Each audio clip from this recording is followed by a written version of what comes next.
Hey folks, Shawn and Amanda here from GamersJobs.com. I am joined by GamersJobs' own, we have Amanda Knowlton. Hello. And we have Mr. David Heron. Hi, Shawn. Hi, Amanda. Hi, Twitch. I flew all the way out to Toronto last week just to convince David to do this Twitch stream tonight. That's how committed I am to you. He's a foremost expert. Chelsea and I just had a couple of the beers that we bought when we went from the brewery we visited. Oh, nice. So we're playing Sekiro Shadows Die Twice, which is out on PC day and date with the console versions, PS4 and Xbox, which I think is awesome. So I don't have to double dip and buy two versions, which is normally what happens. And we did a Twitter poll earlier today, and folks said they wanted us to start fresh, start a new game, and take us in. So I've already played a few hours. David, I know you've played. Amanda, I would say that you're Sekiro curious. Is that fair? That is correct, sir. Yeah. Are you just like Souls curious in general, or is it?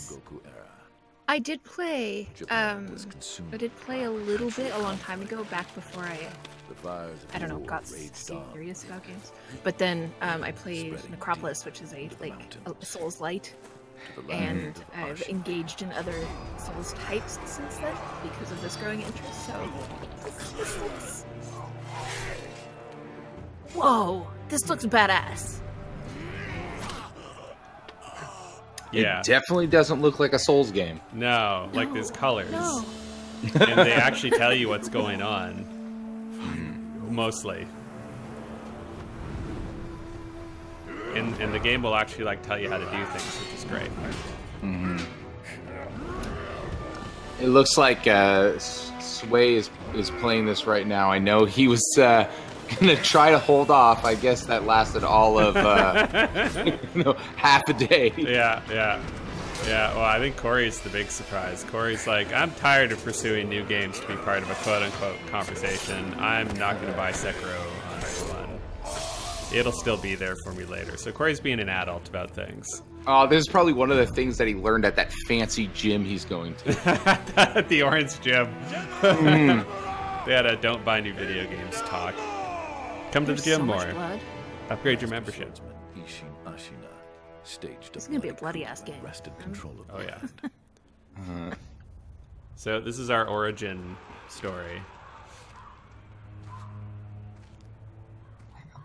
In the PS4 version, which I have, there's not many options, but one of the options is to turn off the blood. I haven't seen that in a while. Yeah. I mean, I wonder if they just don't have this part of the cutscene then. Because I love this moment where this kid, it's such a classic, like, look at the framing on that. Somebody drew that, you know, like, Oh yeah. this kid, and like the way they're showing this kid is, well, I mean, he's your classic Souls protagonist.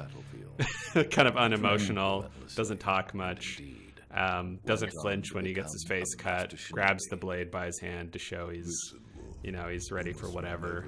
And so you've grown up. You got your cool scar. You got this giant patriarchal hand on your shoulder.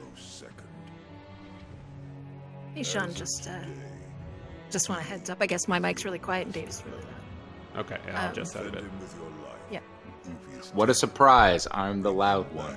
Yeah, I know. I tried to adjust that ahead of time. Shocking. No, they definitely storyboarded this. The framing is all very dramatic lovely and intentional. Yeah.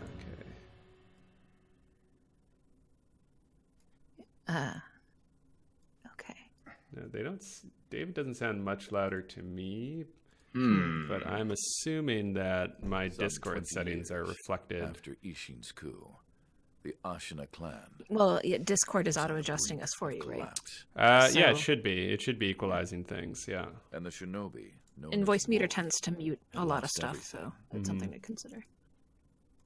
So should I just adjust my input volume? I could just get closer to the microphone. Yeah, I've adjusted things a bit. Okay. I'll just maybe lean it's forward. louder now. So my adjustments did change things. Cool. Yeah. That also means I get to slouch more, so this is fine. Yeah, that's good. Get my slouch on. So Chihuahua Pugs has a really good question right off the top. Is there a difference between shinobi and ninjas? The correct answer is I don't know. I don't know. I have not sat down for a long time and really invested myself in like ninja, shinobi, samurai. Open your eyes. You know, like all that kind of stuff is. Of your master. Sub 40. So shinobi is basically like you give yourself to your master to protect your master, and in this case, you know.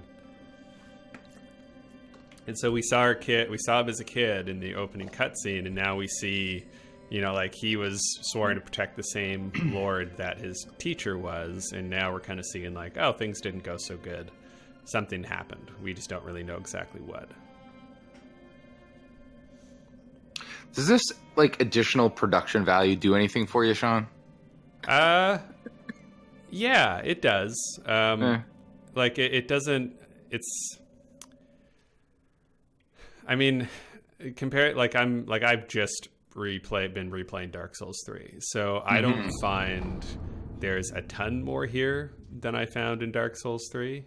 But a couple key differences: you can swim. So right off the bat, you know, oh, there's a glowy thing there I can't get to yet. And you can kind of like, do some like wall flips. So this is the part where Amanda's like, oh man, sweet, it's basically Tenchu. I'm going to buy my copy right now. It's I don't know. I want some more sneaky. Like I don't. Yeah. I do like the hack and slash battle from time to time, but I want a little bit of that Tenchu. I want a little bit of that old school Lara Croft, like. Yeah, and there's some of that. Yeah, I mean, yeah, it's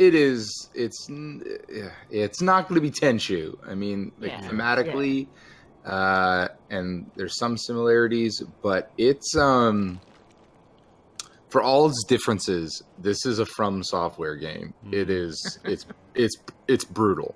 Like, Shawn, I think you were saying like you died on the first encounter? No, not on the first encounter. The first, like, when they introduced a new enemy type during the tutorial, he killed me once for sure. Yeah. And then I had some issues. So there's wall hugging. So, like, as I'm playing it, I'm sort of thinking about like, why is there no multiplayer, for example, right? Like, so and it's telling too that the game. It doesn't just like have tutorial tips on the ground that you could run past and not even know were there. It actually pops things up and tells you what's going on and how to do different things. Shinobi at the bottom of the well. We didn't shackle him, restrain. Eavesdropping. That doesn't worry anybody? Not at all. Not only is he unarmed, he has completely lost his will to live. Nothing but a coward, unworthy of our concern. I love this idea of like, you're a shinobi and like you screwed up, you failed, and so you've just lost your will to live, so therefore you're no longer a threat. Like you'll just like stop. So there's these eavesdrop options. So if I press down on the D-pad, I can actually drop some eaves. And you actually put your hand to your ear, which is cute. This is interesting. On the PlayStation, it defaults to Japanese voices. I haven't heard any of these. Oh, interesting. Yeah, no, I'm trying to think. Yeah, it defaulted, I think, to English. Yeah, it defaulted to English. No, yeah, see, now I'm not sure. I think it popped, I don't remember now. I think it popped something up about what language it was. So it indicated right away, like, you can change this. Yeah, I like... Jim here says that there really isn't a difference too much between Shinobi and Ninja. Just semantics mostly. Okay, good. That's good to know. Yeah. The Moonview Tower door. You check that it's locked, right? It's certainly locked. Because apparently he's also some kind of like real life ninja, so I'm going to take his word for it. Yeah, fair enough. Don't worry about it. The whole face is the edge of a cliff. No one could pass through it. So eavesdropping, it's doing a few things that a Souls game generally doesn't, right? It tells you more about the world. It tells you more about like solutions to things. Like some guys will be talking about like different points of interest, different access areas, what kind of enemies you might be facing ahead. So like they're when people say like, oh, this is a much more a much friendlier game than the Souls games, I think what they mean is it's friendlier in the sense that it tells you more. It's just constantly feeding you information. I also want to say, for the record, if I'm terrible, I'm finding the frame rate's just a little bit slower than I'm used to, because I'm like streaming it through Discord and onto Twitch and recording it. So if I'm like really bad, let's just all assume that's why. I found the parrying to be a little bit more forgiving than it has been in other From games. Have you found that the same? The parrying? Yeah, well, I think it's essential too. Like I almost, like we'll talk about when we get into combat here, but I never block. I only parry. There's block? Yeah, you can hold that parry button down and now it's a block. And I'm like, why would I ever do that? That's a bad habit that you need to break later, probably. Well then. I love this kid. So he's the Lord. And so you've come and you're the good dog. They call you Wolf. Raise your head.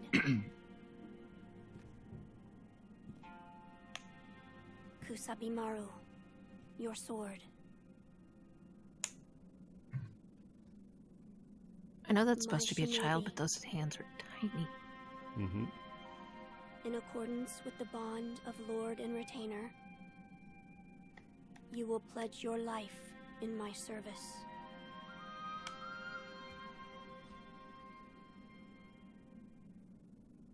As you command. You have a voice. Another key difference. And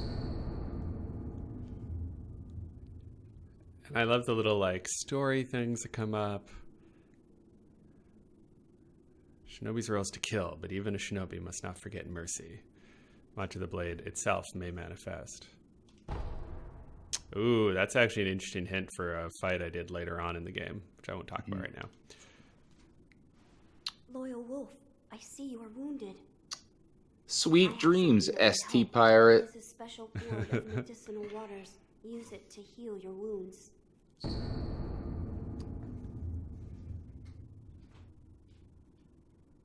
Thank you very much. Have a good night. I got a healing gourd. So here's my Estus flask, but it's a gourd. Wow. They're like, what are we going to use this time? And now Dogen is actually in Zen Buddhism. Dogen is a name that's, the root of Zen Buddhism. So it's interesting that he's framed as a great inventor kind of thing here. Mm-hmm. Yeah, there's definitely some like Assassin's Creeding of Buddhism in this game. Oh yeah. To find that. Once you find it, signal me with a reed whistle. Like you used to long ago. I will join you as soon as I hear it. Like you used to long ago. It's like, how old are you, kid? Like, what is long ago to you? Well, given that this is a Buddhist game, how old do you think he is? I don't think that's relevant, man. Like, I mean, unless you want to start talking about reincarnation and lifetimes and stuff, but... you don't think that that's going to be part of this game? No, I mean, it's definitely part of it. Yeah. In some way. For all we know, that this guy is thousands of years old, this child. That's true. He could be the 10th incarnation. So this is the first moment I realized you can't just dodge roll everywhere. Because I was like, I'm going to roll through these books. I hit B. I'm like, oh, that's right. That's not what this game is. This is a non-dodge rolling game. So there is dodging when you're in combat, but you can't just roll around like an idiot. All doors are heavy doors. I find that disappointing. Yeah. So this is when we get into the meat of it, posture and death blows. So you've got really interesting, like you've basically got one attack button right now to start, right? So you lock on with right stick and then you move in to attack with right button. Or, you shank him because you already know how to do some stuff. So that's where the Bushido blade feel kind of comes in sometimes, because there are enemies you can ace really fast if you're just good on your counters. Yeah. I just gotta say, this is some Evil Dead level of blood here. Yeah, which you can disable. So you can, in the options, there's an option to just disable the blood. Actually, Sean, can you do me a favor? Yeah. When you when you finish these guys, can you like turn around and sort of look at that vista? One of the things that I love so much about the Bloodborne games and things like that are when you are how they set up these boxes, and you end up, you know, when you climb up the towers of Yharnam. Like I'm trying to, I've played for about 4 or 5 hours, and so now I want to look. I'm like, oh, do I recommend? Like, is that? Yep. I think you go there. Yeah, I think you go there, or I think I've been there. Yeah, like those both of those things tend to be true. Because yeah, I think one of the things with this game being like rooted in a like historical setting, you definitely are missing a lot of that like just crazy fantastical architecture. So far, at least so far. Who knows if you end up going to like a dream world and fight Onis or something. Yeah, I mean that wouldn't, like, they've definitely introduced some stuff where I think that's possible. Yeah, I'll say that. I've seen some cool snakes. Oh, that's scary. I don't like them. Oh, really? Oh, okay. I'm terrified of snakes. Oh, interesting. Yeah, I've seen some cool stuff. Long grass you could sneak through. Sneaking, it seems to be like, I mean, there are times where, you know, sneaking will give you a distinct advantage, but a lot of times sneaking is more about reconnaissance, finding different ways to get around. Notice that I still don't have my cool grappling hook yet. One of the other, I think, meaningful differences, which I found out right in that section where you just were, is that they're taking like the Zelda approach to falling off of a cliff as opposed to the Dark Souls approach. So you don't instantly die. You come back and you take a health penalty, which is interesting. I haven't yet been able to push an enemy off of a cliff. No, it's but there were some, like in Dark Souls and Bloodborne, there are some sort of places where that's what you want to do, right? Oh, 100%. Yeah. Oh, he got me. Dang, I wasn't paying attention. So, yeah, he actually killed me the first time I played as well, so this is very apropos. Mm-hmm. Oh, yeah, no, me too. What's up, kid? So, but the fun part was, like, the first time I was going through this tutorial, it's like, okay, I'm, like, thinking about everything I'm doing, I'm, like, being really careful. And then once I did that, once that guy killed me, and I'm like, okay, I gotta run through these guys again, all of a sudden you're just, like, housing them, like, so fast. You know, and you're just like, oh, like, this is not a, you know, Dark Souls style of, like, okay, I'm gonna approach carefully with my shield. I'm gonna, like, really, like, position myself and block and then strike and then block. Like, this is a strike. There's one play style. Even more so than Bloodborne. There's one play style in this game. Like, there's some small variations within it, but I'm kind of hoping they turn it up. Like, that's when I said, like, I don't know about the Tenchu thing. Like, you get some elements where that's a little bit more of it, but at the end of the day, you are going to be confronted. Like, there are hard gates in the game in which you have to do this. Yeah. And so while the stealth helps, you ultimately have to be able to do this to win. Yeah, you can't do this. Like, it's like, because Dark Souls, the kind of like secret, and not even secret, just the kind of easy mode with Dark Souls, especially the first one, is like just sword and board. You just get a big shield, hide behind it. You know, if you get overwhelmed, just keep your shield out. Yeah, and like strafe clockwise, right? Which I think was even more of a problem, I think, in Dark Souls 2, where like that was all you had to do. Getting close and strafe. Yeah. Whereas this, like, Bloodborne was the first to kind of introduce, like, all right, you've got to, you know, you've got to, like, Bloodborne is sort of like, you got to get in there. Like, we're not going to give you a shield. Or actually, they give you one shield, and it's really bad. It's a joke. It's a joke, which is great. And in this, even more so. Like, they're not even going to give you a different weapon. Like, you'll eventually have another, you know, arm appendage that you can have different things on, and there's different skills you can unlock, which is awesome. But it's like, I am unconvinced you won't get another weapon. Yeah, I feel like maybe that'll be the case. But they really do want to root you in the sword. I think this. This is what I'm here for. Yeah, bridges. Look, he's even taking his hand off the ledge so he can cup his ear. That's right. Video games. Now there's this guy. This is like the first there's that weird Dark Souls thing. Whoa! I did not do this. You didn't go underneath? Whoa. No. You just went up the bridge and just murdered him, huh? No, I didn't even go up the bridge at all. Oh. Well, I don't know how you would have gotten to where you need to be if you didn't go across the bridge here. I just jumped across Oh. the other way. I went around the other way. Oh, look at that. Alternative. Oh, See? yeah. I went around that way. All right. Well, there you go. Huh. My way you get to murder an extra guy, so. Yeah, what was that? Yeah, you'll see more of those guys. A sluggo. Yeah.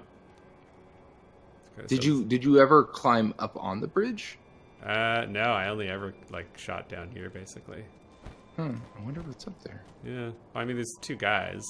Yeah. Right, yapping. But I'm just gonna kind of keep us moving. Yeah.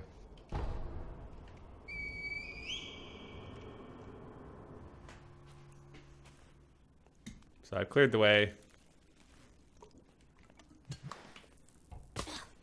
Boy. The kid's got great hearing though. You found it. You can tell the lip movements are synced for Japanese for sure. Yes, my lord. And the length, they didn't recut the cutscenes. There's. To think that this is the only way to run from the fated bloodline is the only answer. Where shall we go once we're away from the castle? I suppose the first thing we should do is cross the Ashi, or perhaps we should hide. What do you think? Whatever you desire. Whatever I desire? That's the wolf I know. My lord. Oh, nothing. I was just reminiscing. Onward then. When his Sans playing Sekiro. It's a funny thing. He actually asked today. I was even shocked he asked on Discord, so is this a game someone like me would like? I was like, no, I don't think so. It's a little different, but I think it's still, its bones are still, difficulty and try again kind of thing. Yeah, and I'm pretty sure Paradox is making another grand strategy game about the Sengoku era. So Lord Genichiro.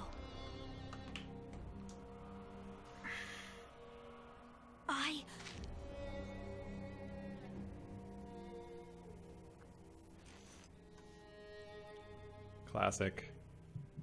Thank you. Leave this to me. Look at his weird ass thumb.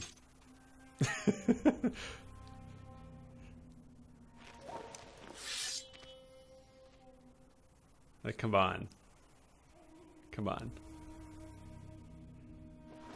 So the noble shinobi stands in our way. I'm gonna beat this guy. Do you think he is beatable? I don't know, man. I think I'm gonna take him. Yeah, you got this. With all the stuff I know now. Get the punk. Wow! Cha-cha-cha-cha! That's right. Jump attacks. Jump attacks are cool. Cha-cha-cha-cha-cha! I don't even think he has a break meter or health bar. No, he does. He's got a break meter there when I block him. And his health bar is at the top left, so just that meter disappears immediately. Oh, right, okay. You are not meant to take this guy. But there are going to be people who do, 100%. And I wonder how they'll... Oh, gotta watch out for that red mark. So every time he swings at me and I block it, that's me timing a block button. I'm not... That's why I'm kind of doing this. That's me pressing the button. Whereas if I hold it, it's just a block. I feel like there's already a speed run of this game. Ooh, there it goes. You're not really meant to. Okay, there goes the arm. That's a tough moment in your life. Ah, no blood. Not a lot of blood on that one though.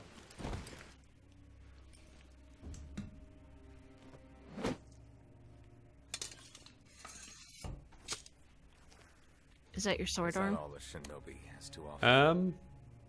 No. Is it? The divine air. No, it is No, not. it's not.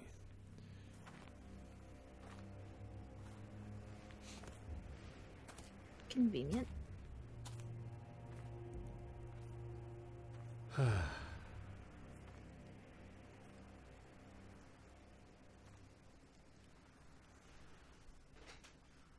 It's like where the voiceover comes in. And that's how the rest of my life started. Boop doop boop boo. Love this guy.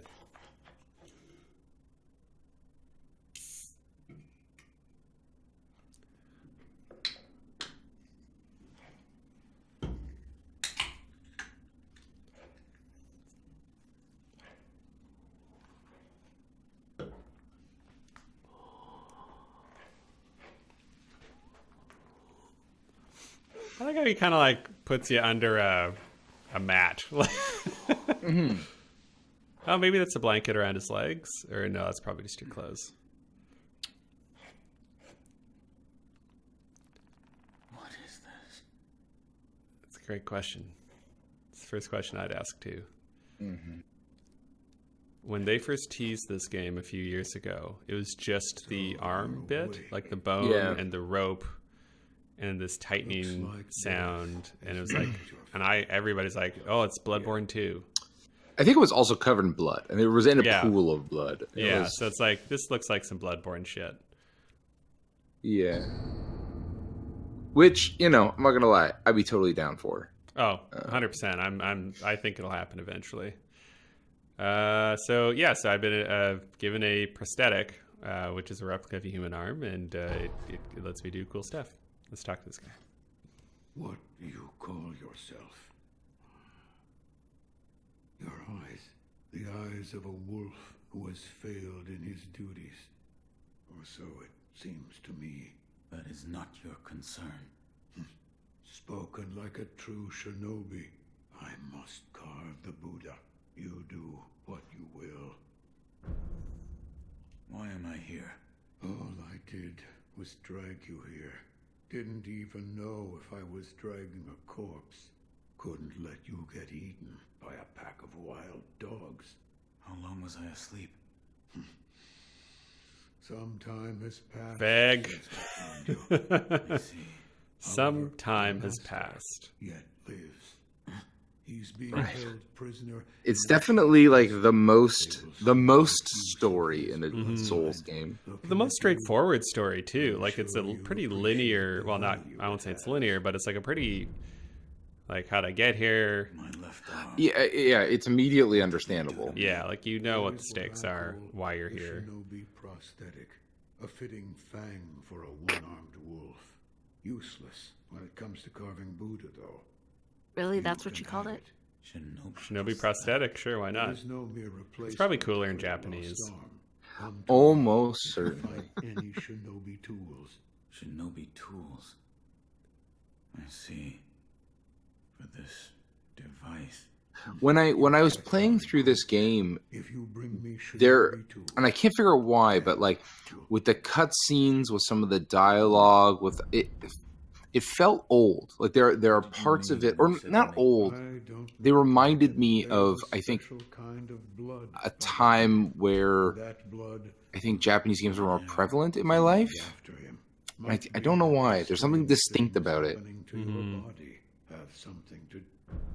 I mean, you're quite the other peculiar visitors. There's one in the clear. Two strangers in street two. Yeah. So I got my Shinobi prosthetic. So this is kind of your home base. This is your Firelink Shrine. This is where you're going to come back to, chill, upgrade, do stuff.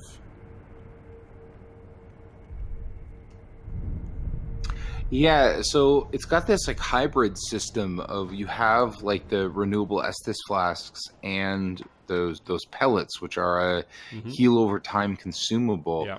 I haven't found a vendor, but I'm always hesitant to use consumables in a game like this. Yeah. Please heed my humble face me in battle. This guy wants me to face him in battle. He's real horny for it. No problem, dude. I'll kill you. No worries. What? Damn. Still alive. Is this the Souls part? Where everybody's zombies? No, just this guy. Just this guy and me. If you have managed to kill me in such a thorough manner. Are you? Some call it undying. Others Some call it undying. Infested. I can't die, so I just am. How about you? What brings you to a rundown temple? Seems you have a lot on your mind. We're like, why don't that's you fine. You don't have to talk. Sword practice might come in handy for whatever your warm body that can't die. Well, I'm going to refuse, only because I don't need sword practice with him. Well, I can't lie. Let me know if you... So he's great, though, because basically as you learn new techniques in the game, you can talk to him and you can practice those techniques. So you'll actually... Okay, I got to read this because I don't quite understand it. Items become unavailable elsewhere end up in the offering box. Okay, so this is their get out of jail free card if there's like a quest item or something you need that you can't reach anymore for some reason. I think that's what that's for, because I've never seen anything show up in there. Oh wow, she's there already. All right, cool. Truly returned from the dead. The power of the dragon's blood. I never thought I'd see it with my own eyes. Who are you? My name is Emma. I am a doctor serving a certain... Is it Emma in Japanese? What master? Forgive me, but No, for his I safety, you know what? I cannot couldn't reveal even his tell you what it identity. is. You just hit A through all this, don't you? My master gave Yeah. I'm not telling you to trust me. However, the gourd of medicinal water... But she tells you about the gourd of medicinal That's right. water. That's right. I am a doctor. I'm like, no, I want to get to the part where I bang my head against something I can't beat, right? Like, that's the masochistic part of me that loves these games. Yeah, of course. I'm sure you may have the medicinal waters in this gourd spring forth. Even after being emptied, you will find it full again. Yes. Is there a way to improve it? Sway confirms it's Emma in Japanese. Okay. Yes, medicinal waters flow out of new seeds. Well, if you find any. All right. Goodbye. Oh, wait, do I have a gourd seed? I don't think I do. No. All right. Goodbye. All right. So we've got our Estus flask. She tells us this away, and now here's where we introduce the grappling hook. Yay! Which is also just a completely different way of getting around these games. Just like that, This is what I'm here for. the immediately sense of mobility, like the way it's highlighting this tree, like this is a whole different skill set for this, like from what we're used to seeing, and they've made it really smooth. Like it's kind of effortless.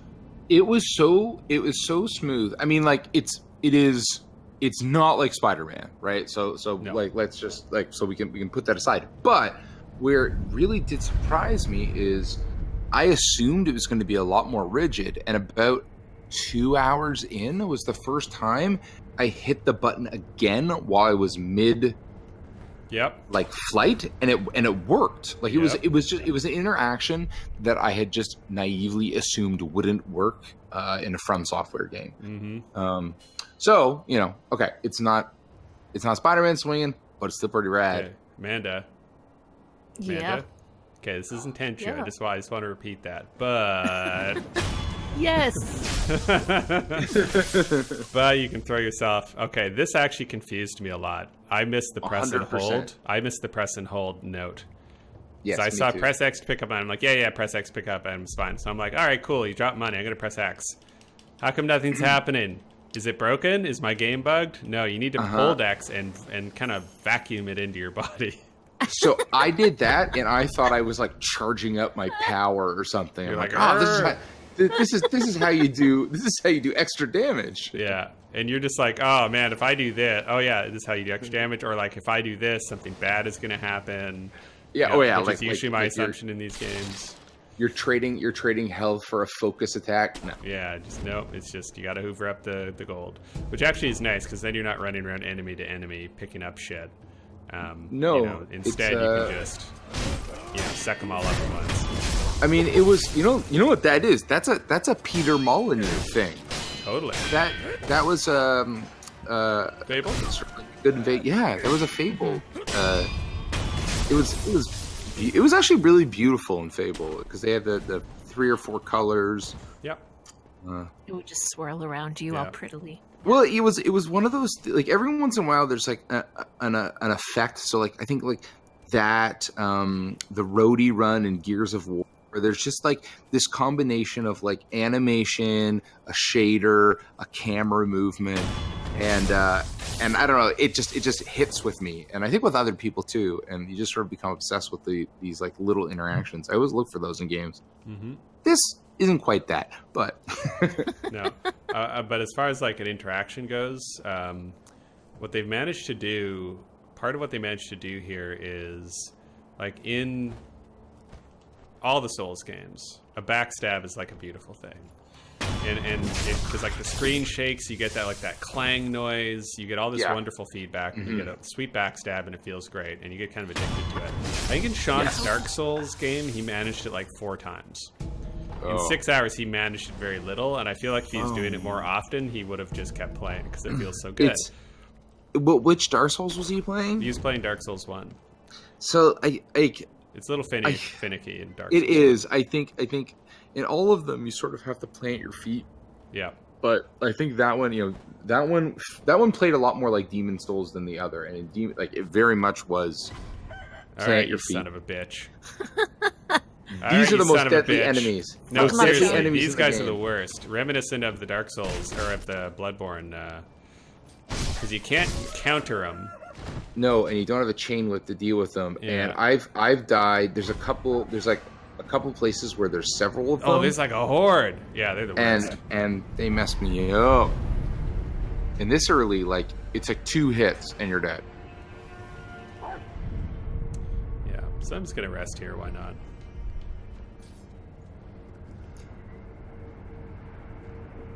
Another interesting. Yeah, no. The guards' perception checks are terrible. Yeah, I mean that's just a dog. Don't kill the dog. No, he's a bad dog. Don't worry about it. Yeah. Don't worry about it. It's a zombie dog. Yeah, it's a zombie. He's got a parasite in him. I'm doing him a favor. Ah, see, look at that. Bad dog. Come here. Bad dog. If you insist. I have a very good dog. I know a bad dog when I see one. Shuriken wheels. This is their first add-on to our prosthetic arm that we can apply. So you can go back to Buddha and he'll fit it onto our arm for us. This is the first guy that gave me a little bit of trouble. I mean, the tutorial guy got me because I was still learning. And then this guy's like where you got to like put some of your new skills. This is the guy where you got to like put a lot of things you've learned. Yeah. And there is a lot of, more so I think than the other Souls games, there is a lot of Zelda in this game. Of like, here's a new thing, or like you run into a new thing and then it gives you a skill to overcome that, and then it puts that skill to the test. Whoops. I am not so far. Oh boy, I forget all this guy's things.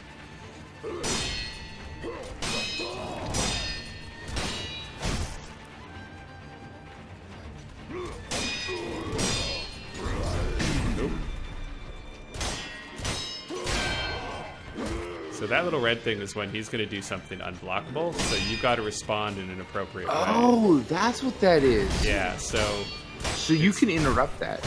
You can. Like, sometimes you can interrupt it. Oh, no, bad time to drink. So, but you can also back off. But like, so when he does the low swing, the way to get around that is to jump. When he's doing so, when they're going for a grab, you want to dodge out of the way. Like, so that red mark just indicates something unblockable is coming, and you need to take the appropriate action, which I am not currently doing. But like, if I jump, if I jump that, then I'll be able to do a counter attack that'll be pretty powerful. Oh, really? Yes. Oh, that's cool. Because it leaves them open. So it's a higher risk maneuver, but it leaves them open. Oh, that's interesting. So I'm colorblind. Is there any like color association with like if it's red you dodge, no, if it's only green, red. you jump? So it's just the symbol's all you got to watch out for. The color so far doesn't matter. Okay. So one of the things that is there is you'll notice that like he blocked him down. He did that little like visceral style attack, but he didn't die, and it's actually his health bar. And those little dots, basically, Amanda, are like if super powerful enemies get more than one health bar, and so you have to wear them down, do that like cinematic attack, and then it will take one of the pips.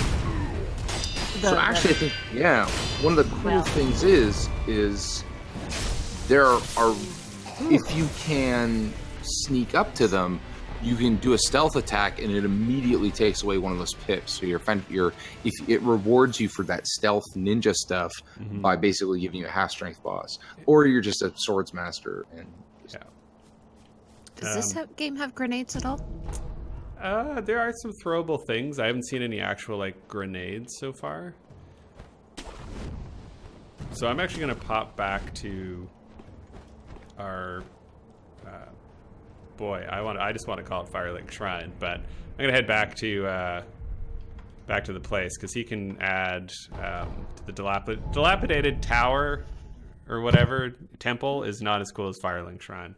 But he can get my arm upgraded, and he can also and I can also get her to enhance my gourd, if you will. I'm glad you've whoa phrasing there. First you have to give her your seed, and then she'll enhance your gourd.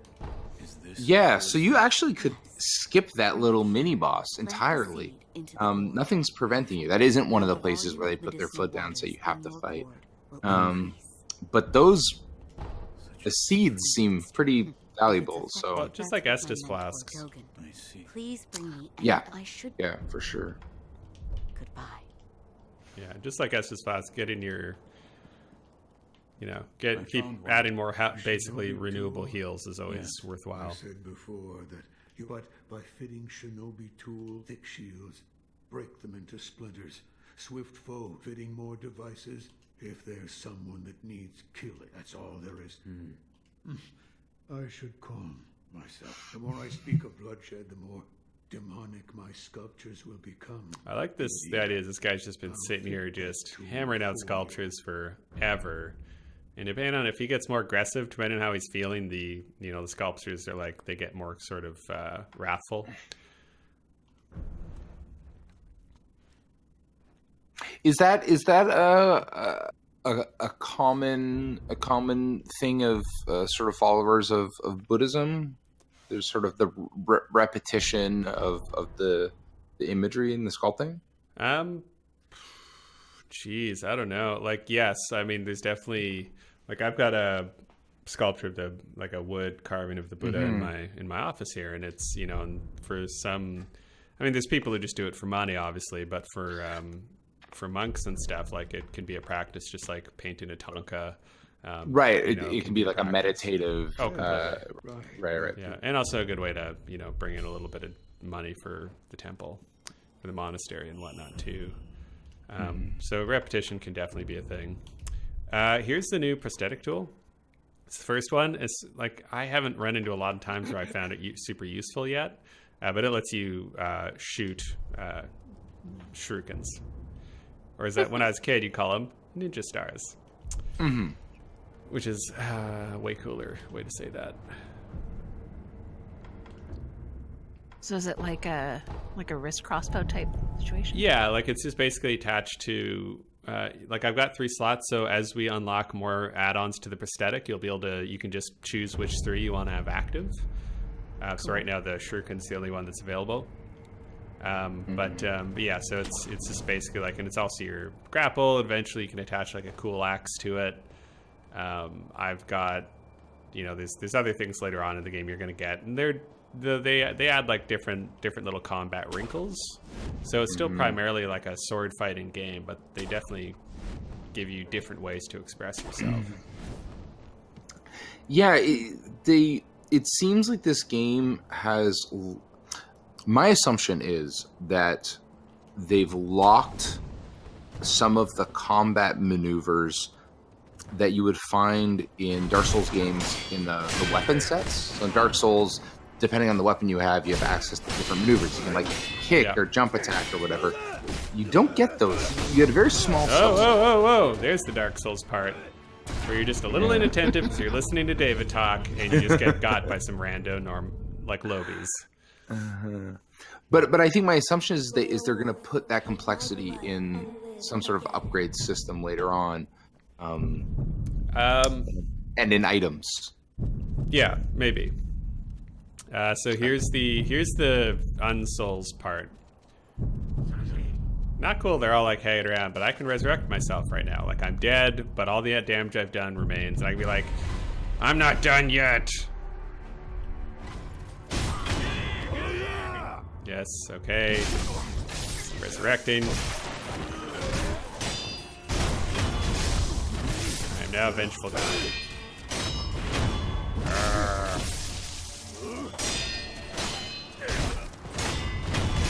It doesn't like give me extra powers when I first resurrect. I'm just playing better in that moment. I'm just like actually doing my job properly. I've just learned to shut up. Yeah. There we go. Okay.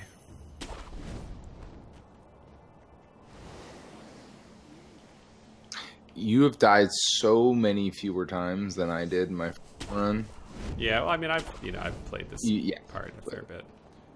But yeah, this is like the first time you're like, whoa, there's a lot of people around here for me to fight. So notice there's a little, just above their heads, like a little like notice meter. So it actually does, kind of, you can keep track of like when, whoops.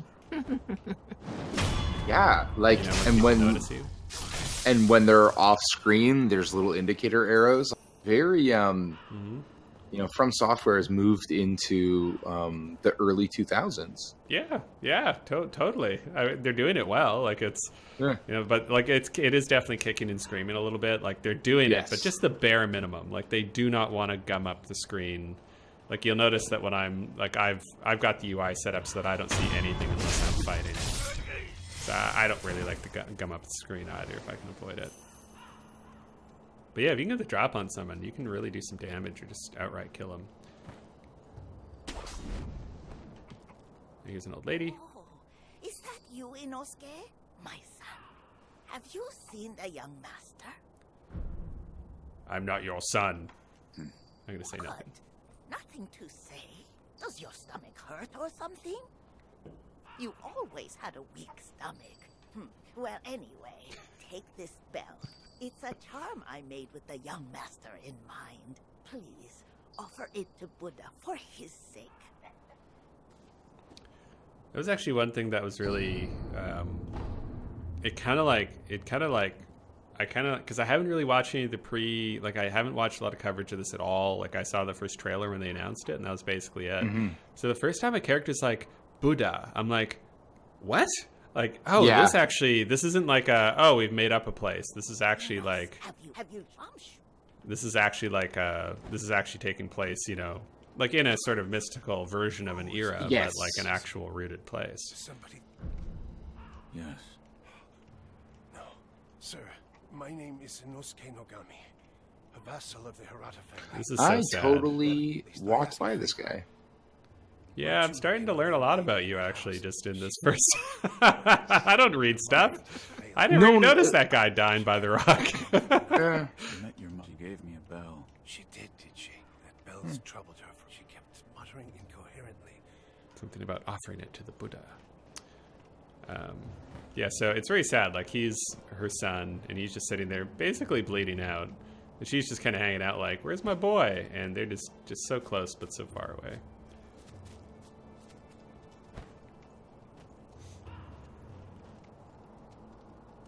This is my favorite part in any stealth game.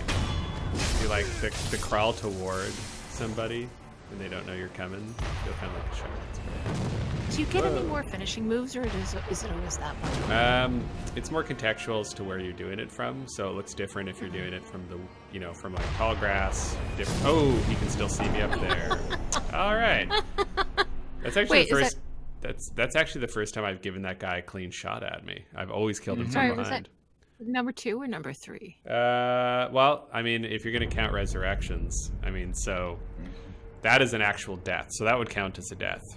Technically, the way the game is framed, when you die and you resurrect, you haven't totally like that. I don't know if you count that as a half death or a full death. Yeah, kind of. Yeah, well, 1.5. There you go. 1.5. Yeah. So that was number 2. That was the 2. So that bell, I'm gonna show you what that bell is all about, because it is an interesting thing. So normally in a Souls game, you start in one place and you're going somewhere, and then you're unlocking shortcuts that loop around back, and depending on the game, like if it's Bloodborne, you're just constantly circling back to places you've been and opening new shortcuts and dropping ladders and stuff. Picking up this bell, like she says, offer the bell to the Buddha. So it's like, all right, cool. Here's the Buddha. This is an actual Buddha statue in the way I'm used to seeing them. So you offer that bell. Close your eyes. Hear the bell speak to you.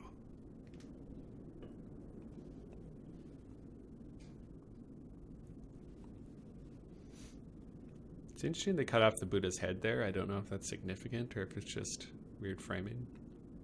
Because it's actually like a mind flare. Yeah. Camera pans up. It's like Cthulhu or something. Your thoughts. And awaken old memories from their slumber.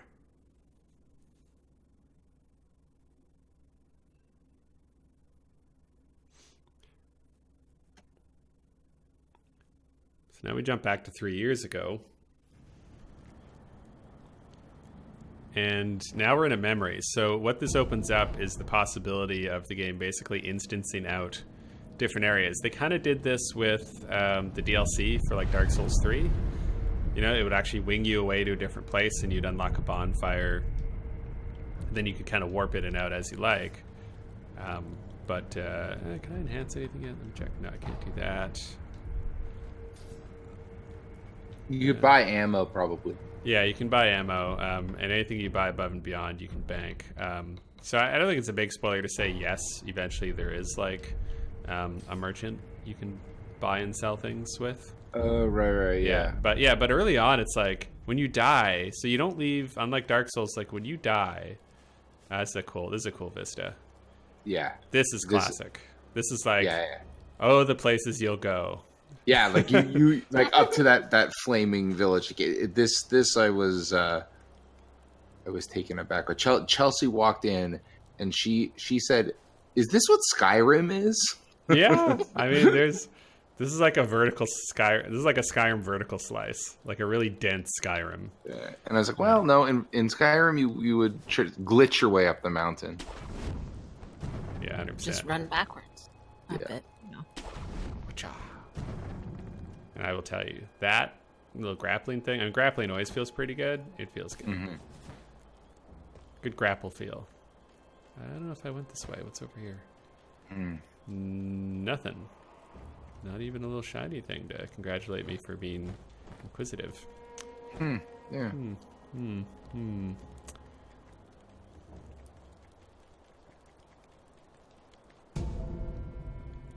Fistful of ash, which can come in handy. The son of... See, he looks the guy who carried the kid off. What year is it? What happened? Thieves. You must... What year is it? What year? An odd question. I love this part. It's the year of the Dragon Spring Pilgrimage. Great last words, bro. Pilgrimage. What year is it? Why, it's this year. Anyway, bye. What is this? The sculptor mentioned I don't remember any, but it appears this is the past. And then he dies with his own The dragon's power. Okay, he's just gonna talk to himself. He doesn't care about that guy. And then you're gonna die with your head in your own crotch, just to really put a pin in it.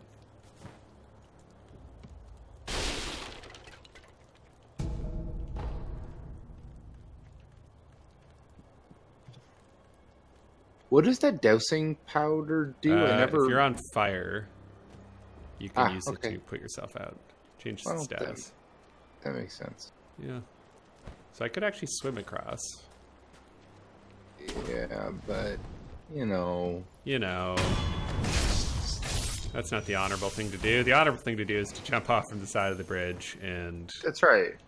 And just kill guys when they don't notice you.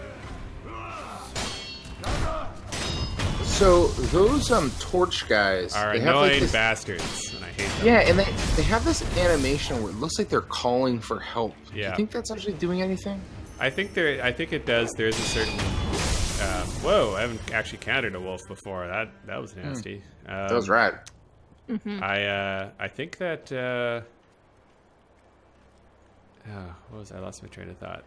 Yeah, I think it does. I think they have a bit wider of a detection radius.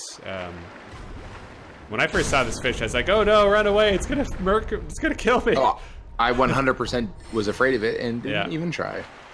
Yeah, and well, you didn't try. No. Yeah. Oh boy, you didn't talk to. Okay, well, this is like, hey, we're. No, I talked to this guy. Okay, you talked to that guy, but you didn't put it together. Like, oh. No, I was afraid of the carp. Yeah.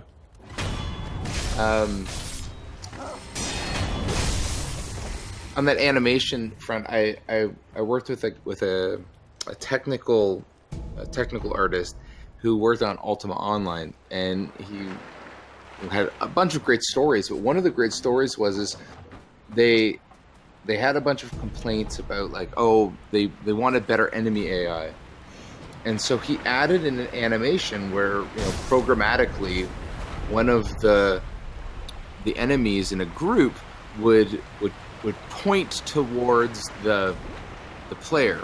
Yep. And they play an audio animation. And that's it. That's all it was just an animation. But all this like discussion came about, and people were convinced that there was now this new system where if you killed that person, it would cause the others to run away and reduce their damage. Yeah, isn't that amazing? It happens all the time. All the time. People want players, they want depth, and you just have to give them like the little bit of hint in it, and they'll do the rest. Yeah, absolutely. Oh, it's just like a mini cargo cult incepted into a game. Like, it's so cute. Yeah, for sure. Okay, this guy made me laugh so much when I first talked to him. I love the voice acting, at least in English. I'm sure he sounds different in Japanese. Know about carp skins? The fuck? Oh, pardon my language. Sorry, I forgot we were on stream. I reward you handsomely. So you can actually use those scales I got from the fishies and get yourself some stuff. So the red gourd, that's a pretty good buy, I think right off the bat. Because what does it do? So it makes you fire resistant. So it won't, if you're on fire, it won't douse you like the dowsing stuff does, but it will reduce your buildup. And it has its own replenishable uses when you rest. So it's like when you get that, it's really nice to have. Oh, cool. Yeah. So like there are different gourds. Very important. Yeah, I just looked at the mask fragment and I'm like, well, I want that. It does nothing now, but maybe it'll do something. It's gonna. Yeah, well, I mean, there's also floating passage text. Unleashes attacks in a flowing dance-like form. So it's a different technique, which is kind of how you unlock different sword abilities and stuff. So, Thank you for your kindness. No problem, Hand. Bring more scales soon. I love that guy. Will do, buddy. I love him so much. Can you look inside that jar? No, it's just fog. You don't get to see it. You don't get to see it. But if they're true to form, at some point you're going to end up somewhere where like that dude's people live, and you're going to see them like stepping out of the jars, and they're going to be all like 4-foot limbs, skinny, like it's going to be something weird and good. Oh, can't grab that. All right. So... You can get the edge of that roof there. You'd think so, wouldn't you? No, turn to the left. The awning over the gateway. Oh, yeah. Oh, yeah. To your left, to your left, to your left up there. Yeah, got it. Let's see how it fills in a little bit. So you don't have to fight everybody. Although you will kind of, you know, as usual, you just bounce in like I'm going to lose some money, lose some souls. Money's less, if you're going to die a fair bit, which the odds are you will, I don't sweat money too much. Because like you don't actually have anything to spend it on yet. It's I guess it's a minor spoiler, but like there are ways to, when you find the merchant, there are ways to bank that money. Oh, interesting. Because when I found someone that I thought was going to be a merchant, and all he wanted to do was sell me dialogue. Sell you dialogue. Yeah, it was like, I'll tell you a secret for 100 gold pieces. Oh, I haven't met that guy. I'll sell you another secret for 200 gold pieces. No, I have not met that guy. Oh, interesting. Yeah. I like that you met a guy who sells you secrets, though. That's cool. Yeah. Hey, Mr. Static. Yes, I am playing on PC. Ooh, candy. Yeah, candy's good. All right, I'm going to run and grab myself a drink. Be right back.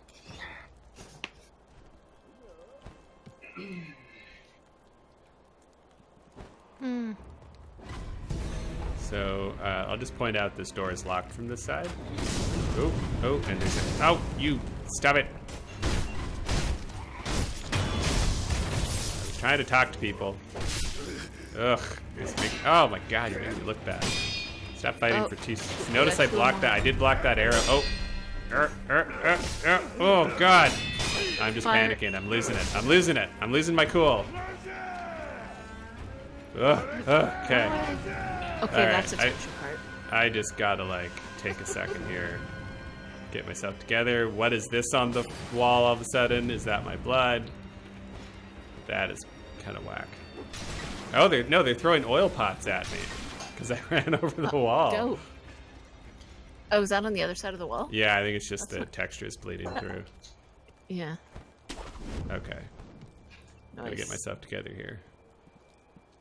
They can see you. That's fine. I'm actually gonna rest real quick. There's no point, no reason not to. I hadn't really engaged them yet. I want to go a different direction as well. The little twirl he does is lovely. Yeah, it's really nice, isn't it? There's no reason for it, but it does look cool.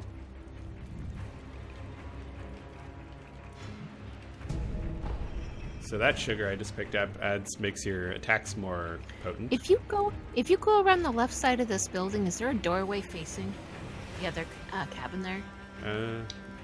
Like if you look down this alley and... No. Okay. Yeah, you can go on some of those, but...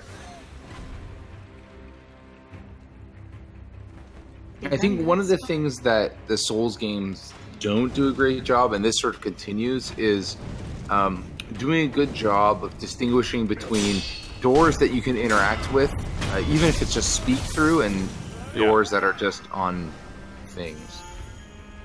You kind of just have to... Oh, fire guys are the worst.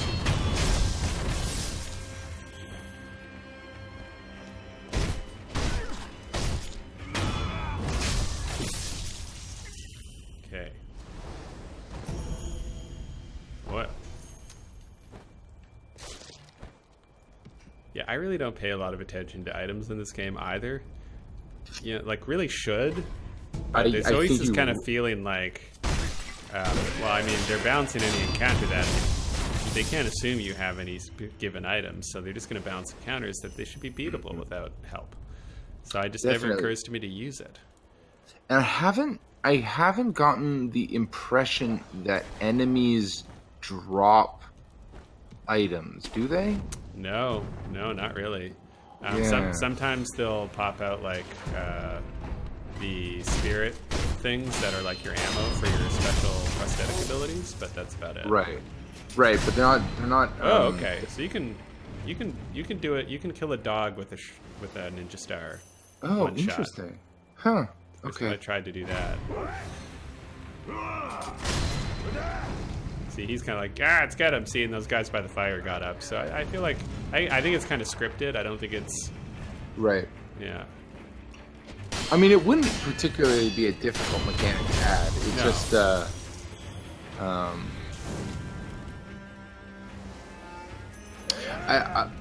I found that the enemy sort of leashing behavior is a little bit more complex. In Bloodborne and Dark Souls, if you pulled an enemy and then ran out of its leashing range, it would reset and go back to its position. And this isn't the case in this game. These guys will hunt for a lot longer and a lot further too. But when they leash, they don't necessarily reset back to the same place. No, in fact, I've had guys wander into boss fights that had no reason, like not like full on boss fights in the classic Soul sense, but like mini bosses and stuff. Yeah. Where they're just like, oh hey, what's up? But they just kind of wander in and just like, oh, because I hadn't killed them before I got here, and they were just kind of wandering around looking for me, and now I have to deal with this problem. What you doing up here, buddy? Nothing anymore. Whoa.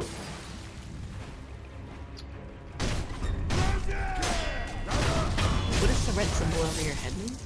That means they're about to do an unblockable move. So I either need to do the appropriate counter for it, or I need to just get out of the way. And right now, for some of these guys, I don't have the appropriate counter for it yet.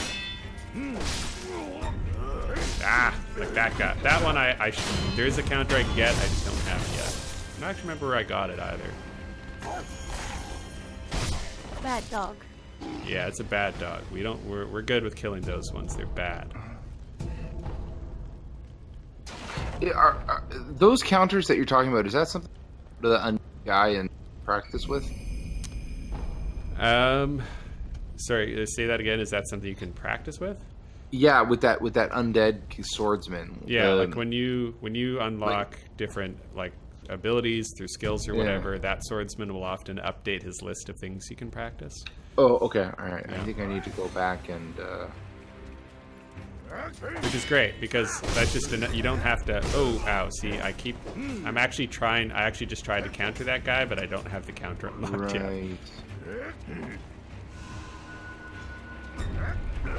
Oh, it's actually it's a straight up skill unlock that you can get. So. Right, I have one. I think I have. Is that where you step on the? You step on it? Yep. Yeah. Okay. Because the guys who have actual like spears are just a real pain until you get them. Yeah.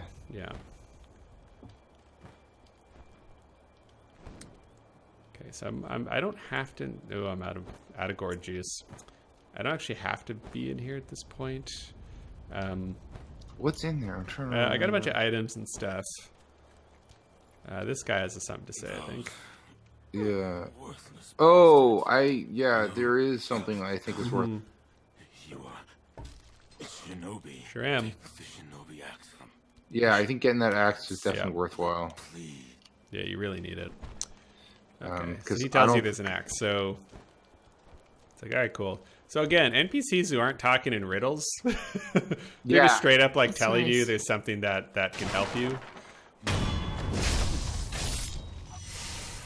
So this axe is one of those instances where in all the other games, when you come up against someone with a heavy shield, you can just do like a kick, and there's an inherent ability to get past that defense. But this, you need this item.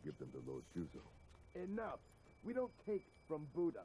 How many times we don't take from Buddha. Well, I guess you will. Yeah, I will, but I'm a shinobi, so it's fine. And you know, Buddha loved his axes. There's the Axe Sutra. Loved axes. Oh boy. Okay. And right away, it's like, these two lobies, I can just deal with them. And it's just like, no. Like, if you're not positioned well, there's a chance you absolutely cannot deal with them. Especially that little torch swing is brutal. Yes. It's way worse than the because you can't parry it. You can't parry it. Oh, look at that big boy. Behind you.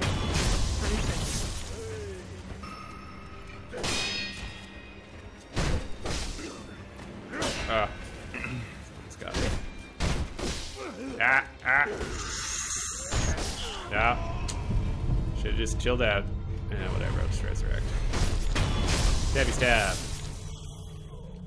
The whole resurrection thing is like, that's why everybody's kind of feeling like, oh, this is like a really friendly Souls kind of game, because like dying is not an immediate start from the beginning failure. You got a breath. You can choose to keep going. I don't know. I think some battle that might happened? be a red herring. I think some battle happened though? You think at the end of the game they'll be like, you resurrected 800 times and now the world's on fire and flooded in blood? It's possible. Yeah, there's a bit, because like there's a bit that sort of happened where they like were talking about the young man's blood or something like that. Like there's been some conversations in the stuff that I did read that like in a very Dark Souls way there's something up with it. So like I guess I probably shouldn't talk about it unless it actually comes up in the stream.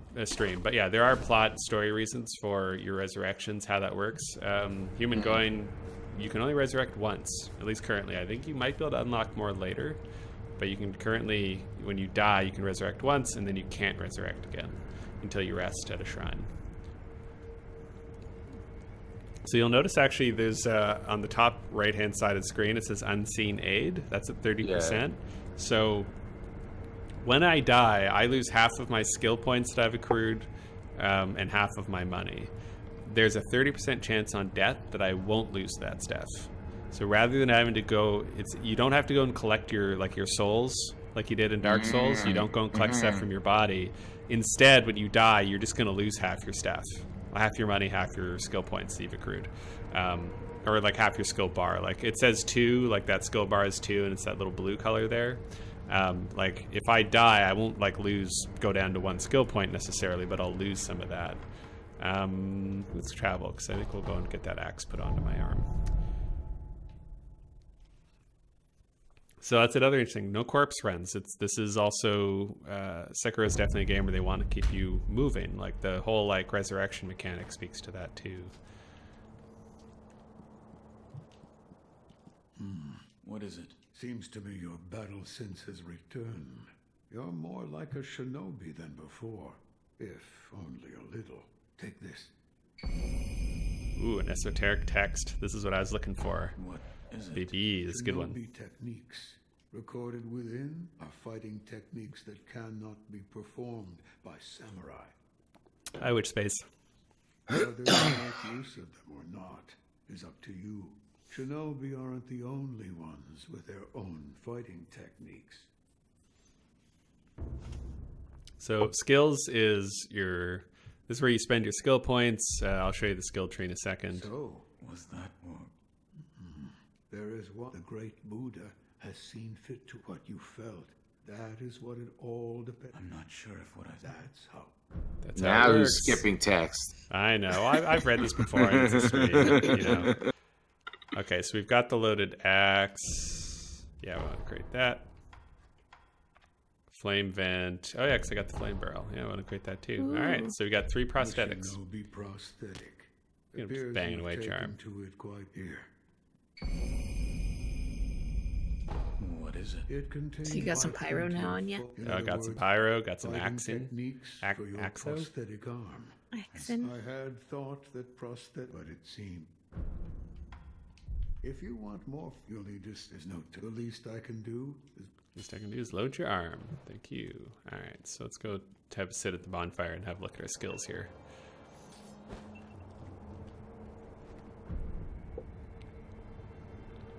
All right, so you've noticed that since we started playing, like we've gone from just having rest to now we have the ability to travel between shrines. Now we've got spirit. Now you can acquire skills. So they're doing like they're just layering things in slowly rather than just dumping everything on you at once. So right away, this Mikiri counter is for me number 1. Like you have to have it. You gotta have it. Otherwise, some of the enemies are just an absolute nightmare. But yeah, you can do stuff like I'll show you real quick. So you can do stuff like grappling hook attack. So when you grapple, you can then attack. And that is directly useful against certain bosses. Chasing slice, it's kind of a dash and then attack move. So these are what we would call prosthetic arts are passives. So when you've got them, like at least these ones, they're just always available.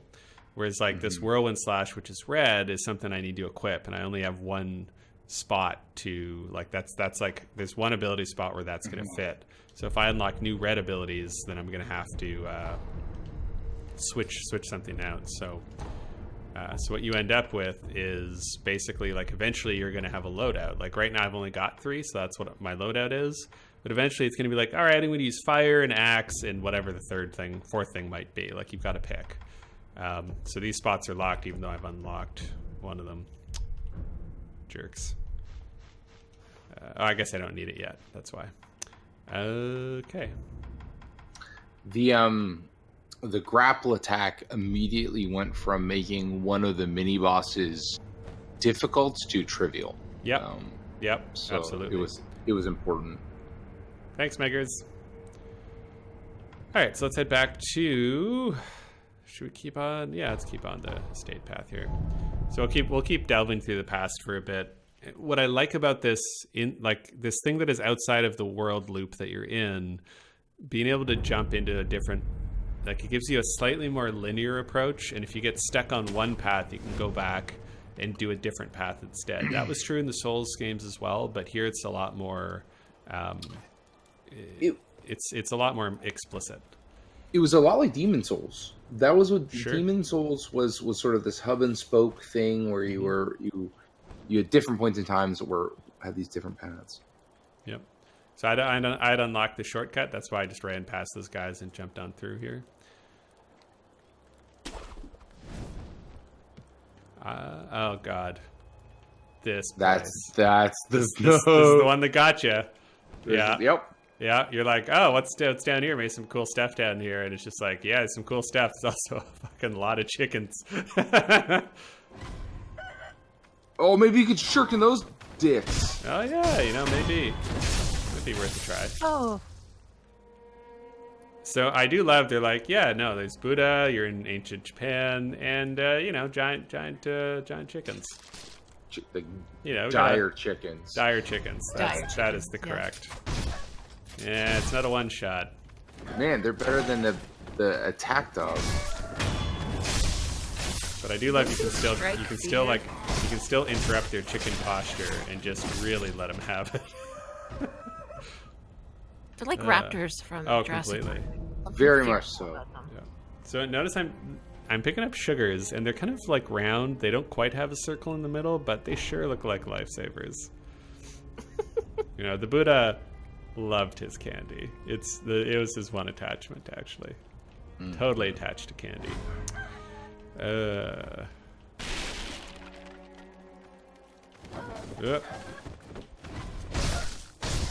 Yeah, this game is actually sort of one of those moments where I kind of like, like sometimes people are like, have you ever thought, like, maybe like life is a simulation? Like, what if it's like the Matrix? It's not real. And I'm just like, yeah, whatever. But then it's like, oh, hey, by the way, From Software has made a game. It's a mix of Tenchu and Dark Souls. They're going to talk about the Buddha a lot, and your character has kind of white hair, and they refer to him as Wolf, kind of like Geralt in The Witcher 3. But no, this isn't like some weird... Life's not a simulation. It's fine. Like, it's not just a weird Venn diagram of all, like, a bunch of little things you're into. Like, it's just totally coincidence. Yeah, there's his voice is a little Geralt-y, too. Totally. Which I'm just like... There's so many other sexy voices out there. Like, explore that a little bit more. You should talk like the Scales guy. It feels like a really competent but not quite creative learning AI developed this concept. Good sir, you look like a shinobi, I think. Are you looking for something? Well, did you try the Google Doodle today? No. It's really fantastic. It's oh, by the way, while I was on my way they took a learning AI and they like you put a bunch of notes on like a little scale and then it will create the harmonies. And for someone who like I don't really have that solid a knowledge. Actually, I don't even have like a basic knowledge of music theory. It's just fucking magic. Really? Yeah, because it's. I did say sexy voices makers. It's good. Yeah, I got to check that out. I think Suede actually linked to something about that too. I love this. Preferably not right now because it's very loud and it scared me when I turned it on. I thought I could stealth do that while I was watching your stream. No. I will check that out later. I love this bundled Jizo maybe statue, little Buddha. This little bundle. Oh, it's so cute. This is like sort of what I had in mind, like a field of just bamboo, you know? Yeah. Cutting through bamboo. That brings those nostalgic Bushido blade feelings.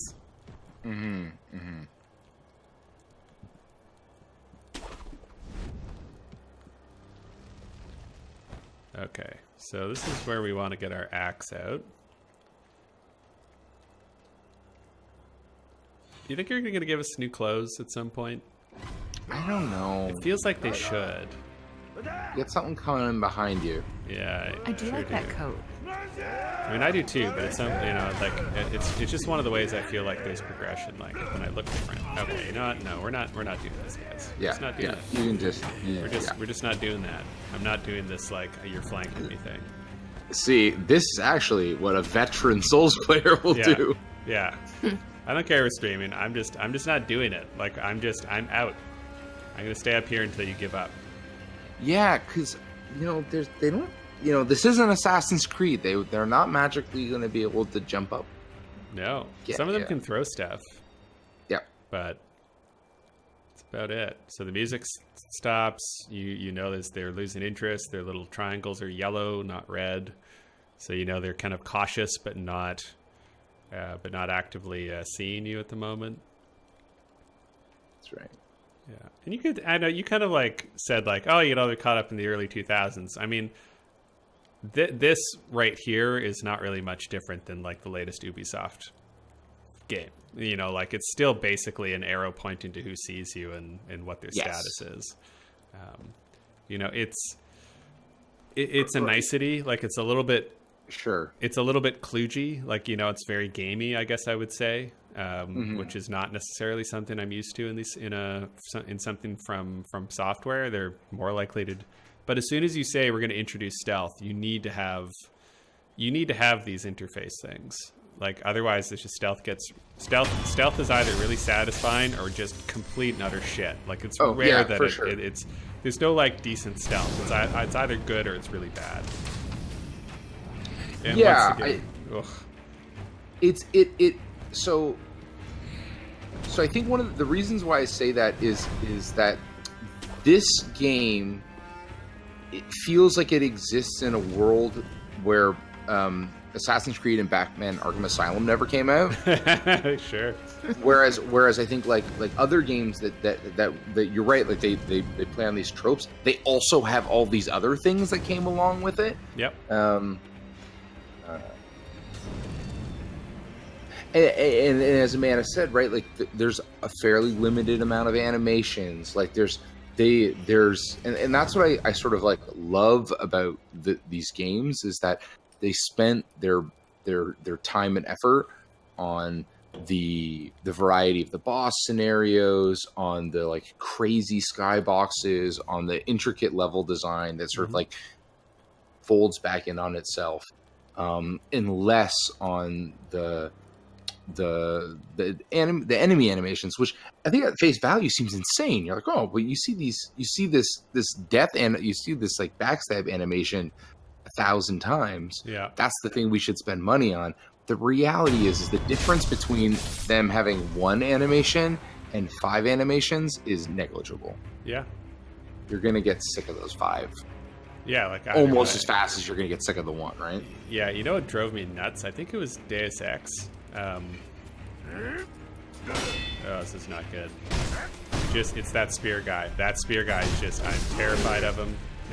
I haven't fought spear guys enough yet to feel like totally comfortable dealing with him yet. So I'm okay with him one-on-one. I do not want to deal with this guy with a horde. Excuse me, that's a horde.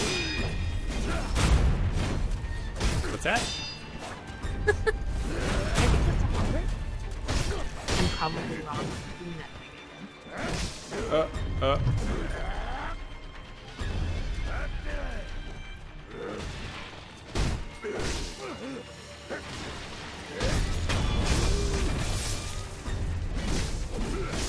Ah, thought I had it.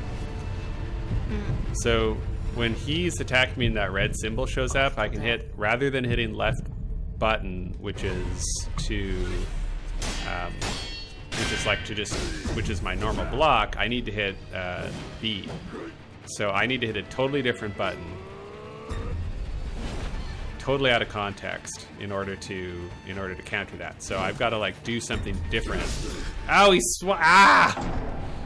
I hate these guys. Were you able to beat this guy eventually? Did you? I gave up. I went beat somewhere him. else. No, I beat him. Once I tried to fight him before I had that counter. And I was like, okay, there's something going on. Okay, see, I just got Unseen Aid. So Unseen Aid, that 30% chance of getting help, I got help. So that means I didn't lose. Well, here you go. So you want to do me a favor, Sean? Yep. You should take a look at some of your other items, because like this might be a perfect opportunity for you to use like the like ash or something like that. The ash is good. I'm always I'm going to remove this. I'm always like, I actually don't like having a full 5 items in there sometimes. 100%. I agree too. Always kind of I'll keep the ash out. The ash has its moments for sure. Yeah. But no, I did beat the spear guy because I tried to fight him without having my counter, and I was like, I'm missing something. Like there's something I don't have yet. And sure enough, like, and then within 20 minutes, I was like, oh, I've got new skills. Oh, there's one. Oh, this is perfect for spear guy. And then I went back and just killed him. Is your B button used for anything else? Yeah, that's your dodge. Okay. That's your roll. Oh, shieldman. Here's where the axe comes in. Oh, those boards are crap. Yeah, well, no, they're great. Like, you cannot get through them with your sword, but your axe is going to deal with them. But you see that little number 11 beside the axe, the bottom right corner? So that's how many like points I have to spend on my special prosthetic arm attack. So once I've spent those, I can't use that axe anymore. And the axe uses two points, and his flamethrower uses 3. Yeah. Yeah. That's right. So but you'll also notice I pulled one special ability point out of that guy when I stealth killed him. Right. So you can still recoup some of those. Do you think you're in a position where you can sneak a backstab on the spear guy? Oh, absolutely. That's a very perfectly fine way to go. Bow and arrow guy also pisses me off though for different reasons. So a bit of like flare, like there's my cool axe prosthetic. I can switch it, so now that's fire. And that's I actually can't wait to get to the cutscenes to see some more of the detail, because the action scenes, it's real blurry for us. Yeah. But some of the detail that they put into the costumes and equipment is really interesting. Mm-hmm. Yeah, there's a lot going on. Like I wouldn't say that From is necessarily giving you like super textures, like super detail. I mean, there's a reason why this game is, David could speak to that more than I could, but this game is 12 gigs, which is like a baby game. Yeah. It's not. I was surprised. I downloaded it in half an hour. It was, whereas I think I tried, when so something comparable, the Hitman game, I think took 6 hours or something like that. Yeah. Let's just have a little quick word with this guy here. Missed it. So when he does that sweep, I need to jump. And will that trigger an ability for you to do a... Yeah, like as soon as you... Oh, see, that's a regular attack, and there's a thrust, and the camera got me. That was a camera death. I blamed the camera on that guy. Doesn't count. Doesn't count. Nobody count that in the chat. Cool. Chat lost count because chat found the death. No, that was... Oh, he jumped back. Oh boy, it's so technical. But now this is the part where he's stuck in my teeth now. I need to kill him once, or I'm not going to be happy.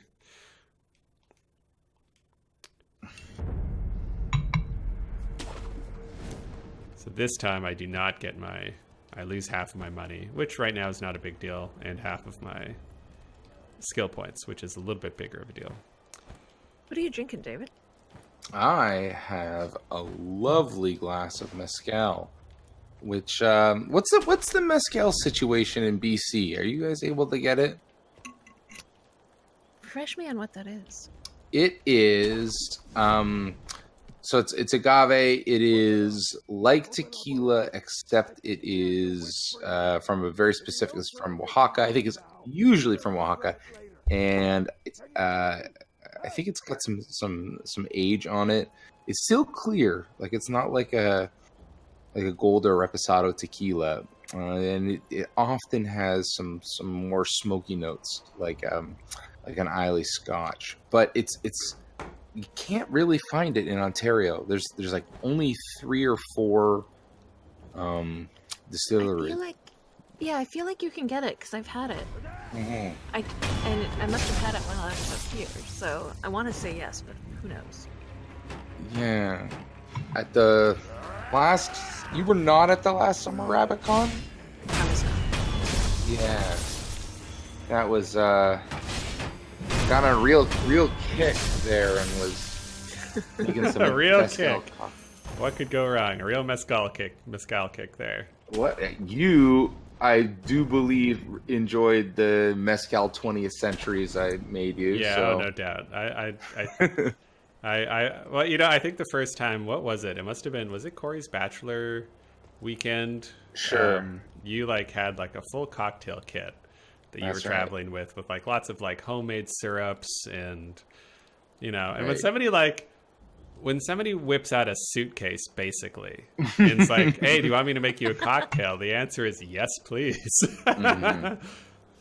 You know, like if somebody has a pool cue in a custom case and they screw it together, I assume they're decent at pool, which is actually less likely to be the case. But, you know, it's kind of the same with the cocktail kit. You got a suitcase for your cocktail kit or whatever. You got a bin with all the fixins. I assume that whatever you make is going to be pretty good. And that weekend, I believe, you were all about the paper airplane. Yes. It's very tasty. I've moved into a point in my life where, you know, I have literally hundreds, and I'm realizing now, like, I need to shrink this down. Mm-hmm. But in my 20s, I got rid of books after school, and now, as I am slowly approaching 40, I think I need to get rid of these 100. I started to get rid of books too. It's hard. Like, there's overcoming the process of material things. It's making me angry. It's making me slappy. Fuck him up. We got to. Again, I don't want to fight him and someone else. It's bad enough I got to do that guy. And Spear Guy is absolutely one of those From style things where the first time you encounter them, you just hate them, you're afraid of them, they're a pain in the ass, and then by the time you're at the last third of the game, you're like, oh, Spear Guy, chop chop kill, no big deal. You know, and part of that's because you get stronger and you have more abilities, but part of it is just familiarity. Familiarity and I think the confidence that comes from that familiarity, right?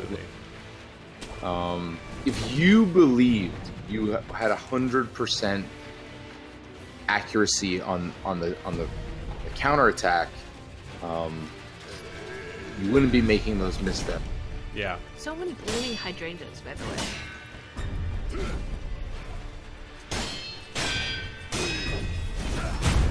The tricky part of this guy is like he does so many. He's one of the first guys who does like a lot of different attacks, and they hit really hard.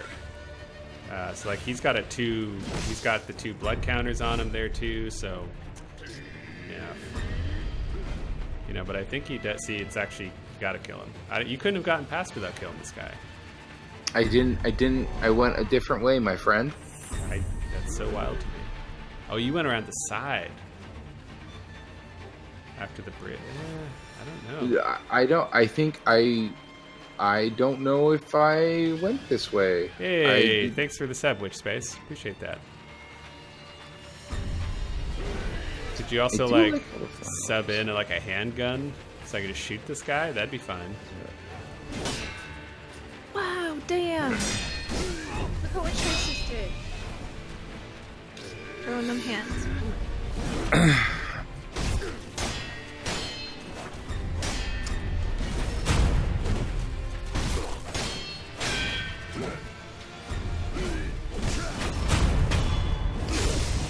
Nice. See, the problem is then he goes to his next phase, and they all kind of like phase out like that. So now he gets a new move set. Interesting. Now, regular enemies will actually kind of forget about you, so you can sneak up on them. I found that like these special guys don't.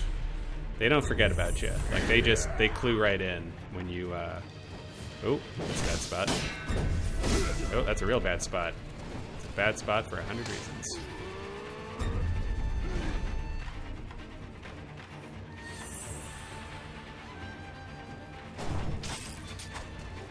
He dodges it, you jerk. Take that tiny little amount of damage just to make me feel better. Yeah, I think you might be able to flame him. Yeah, I mean technically you can flame anybody, but you know. But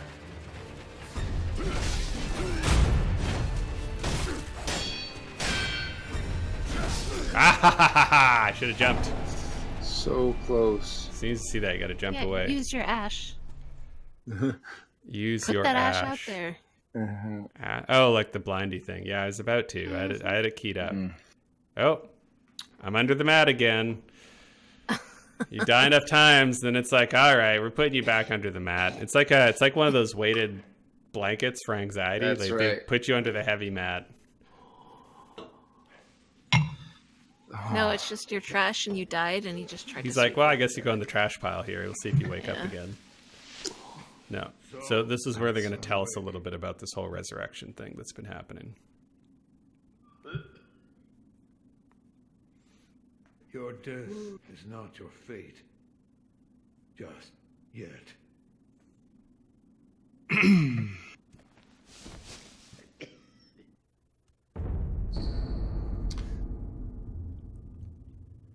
Somewhere, a pained cough rings out continuously. The man who coughs zealously sculpts statues of Buddha to avoid being consumed by the building flames. Oh, okay, so that reduces your... Okay, interesting. Yeah. Okay. So that reduces your unseen aid. So, so the rod, that woman who gave me the bell, she's also got it now. So I'm resurrecting, and I'm basically spreading sickness in the world by resurrecting is kind of what they're suggesting. Interesting. Okay. Yeah. Okay. Ooh. Right. I wonder. To me, this is speculation. This seems like there's a point at which if you cross, everyone that is sick will die. All I know is Dogen told me. Maybe. Right? Like if you think about like other From Software games where there's this is a common refrain, right? Leads to stagnation, which will eventually and that'll lock you out from, basically from unseen aid. That's what they're saying is other than people dying, that's kind of the mechanical thing. But they also mechanically give you a way to clear it up. So okay. Yeah. Determine a cure. Forgive me. Is there a way to treat this dragon rot? I do not know. However, it must be. I am unsure. But the first step. Thank you. So she's going to try and cure the dragon rot. So I think at this point, I didn't go back to the memory. Oh, really? Which is why I never killed that spear guy. Okay, so that being the case, when you and I were talking earlier today about drunk guy, we were not talking about the same drunk guy. Interesting, because you were like, oh yeah, I just like dragged a bunch of guys out and and I'm like, there's no stealth attack on this guy. So I think that we were actually talking about a different encounter. Interesting, because I'm talking about a guy that was called like something the drunkard, and he like I think I know you're talking about. That's a different guy. Okay. Interesting. So, but that's a good point. So if you're like, I'm frustrated with this the Hirata estate, I'm going to come back to it later. You can just go back to Ashina and carry on, going through the quote unquote main present day game. So it's nice to be able to jump back and forth. You get frustrated one place, you just go somewhere else, and maybe you'll get some new skills that are going to help you in what was getting you stuck before. So it's just there's a lot of nice touches. You know, like those things have always been built into the Souls games to some extent, but here it's just it's a really nice way to counter a little bit the fact that you don't have co-op. You can't just jump into multiplayer when you're stuck.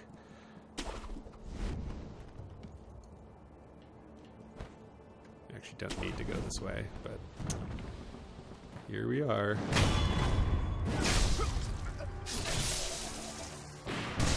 Ooh, there's always a guy with a gun. Dishonorable.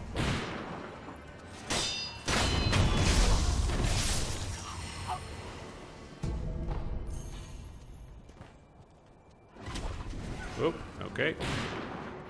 I just like hammering on my left trigger there.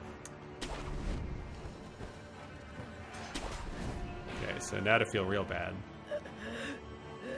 The dragon rot. Yes. All right. You can't attack her, can you? You know, I probably could. No, I like that guy, that thief, who's like, oh, hey, I heard there's like a 3-tiered pagoda up ahead. It's got some good stuff in it. You know, I'm just leaving this building. I kind of I swung to see if I could break the door down with my axe, which I couldn't. Oh, geez, seriously.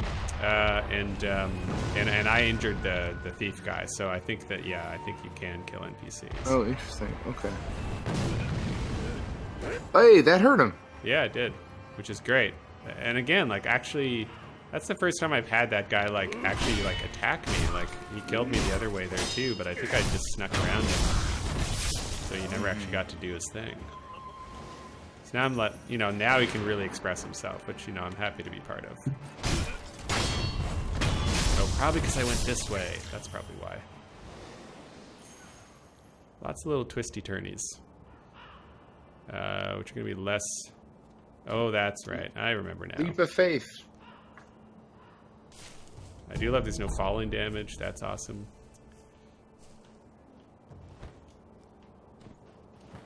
So if you don't want to deal with cannon guy, you just gotta, you know, work your way around the sides. Yeah, you're a shinobi. Yeah. You're not gonna come at anything straight on. That's generally true. Like, if you're like, oh, this seems like a really hard direct approach, there's probably another way to get around there. So you can just kind of, like, sort them out. Gunpowder. Maybe there will be a gunpowder-related tool in the future. Okay. And you'll note, David, that I do not currently have one of those skills. That would be probably useful up ahead here. Yeah.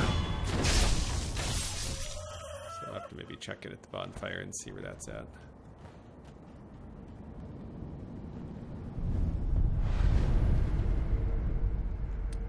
Let's rest.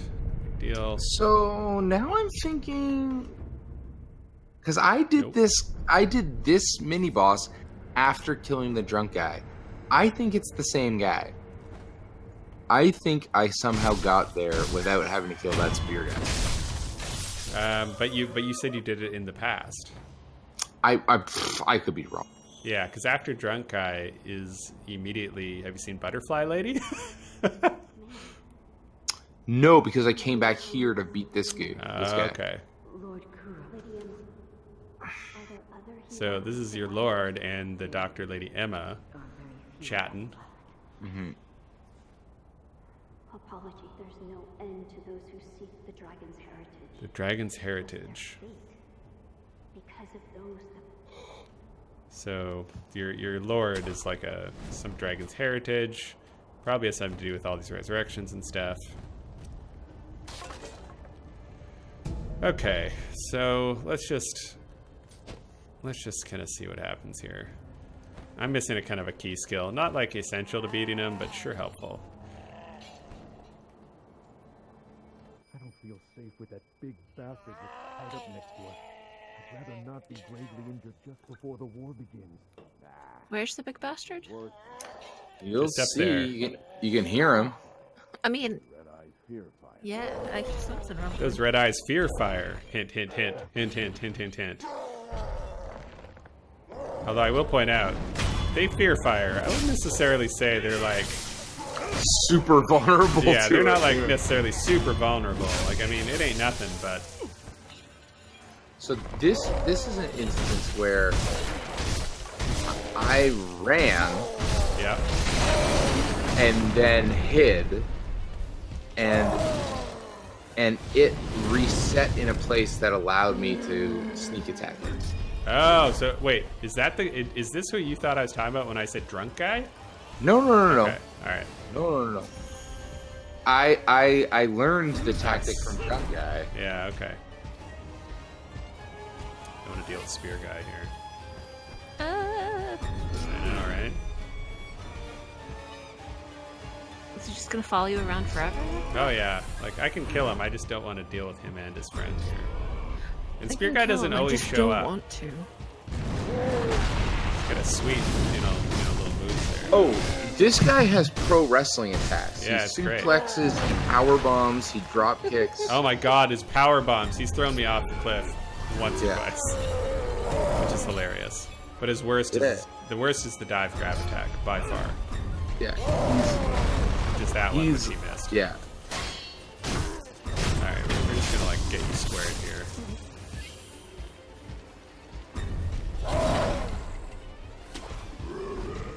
See, that's where you want your skill that lets you attack on rope attacks. On rope maneuvers. So he drops like more than half my health just on the basic. The really annoying thing with that dive is it's like it has sucked me in sometimes when it really shouldn't have. Sure. Like sometimes it's a little egregious.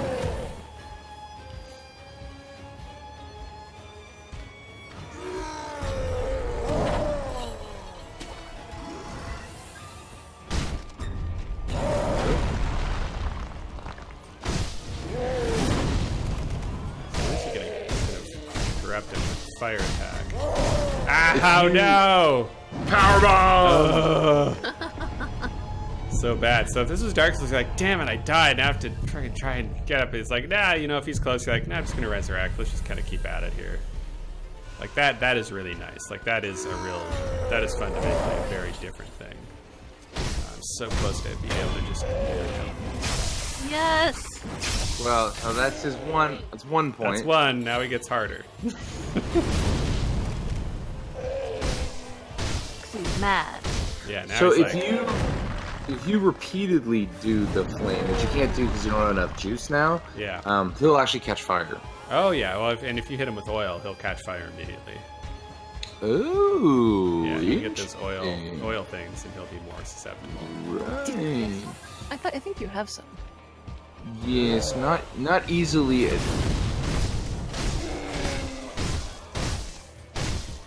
I can also like take that candy that gives you more attacks. So when I do stun him, I'll hit him for harder, so it'll be a lot easier too. So there's elbow drop. There's item things I can do. It's so tricky. Like, so you get too far away. He does that dive grab, and it's so hard to avoid that. Yeah.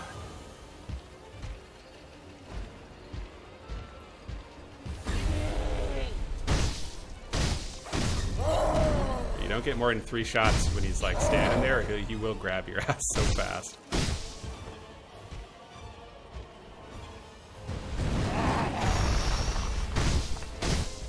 Greedy. I know. You could just feel it as soon as I did it, couldn't you? Yeah. You get so close. Yeah, you get close, you're just like, oh!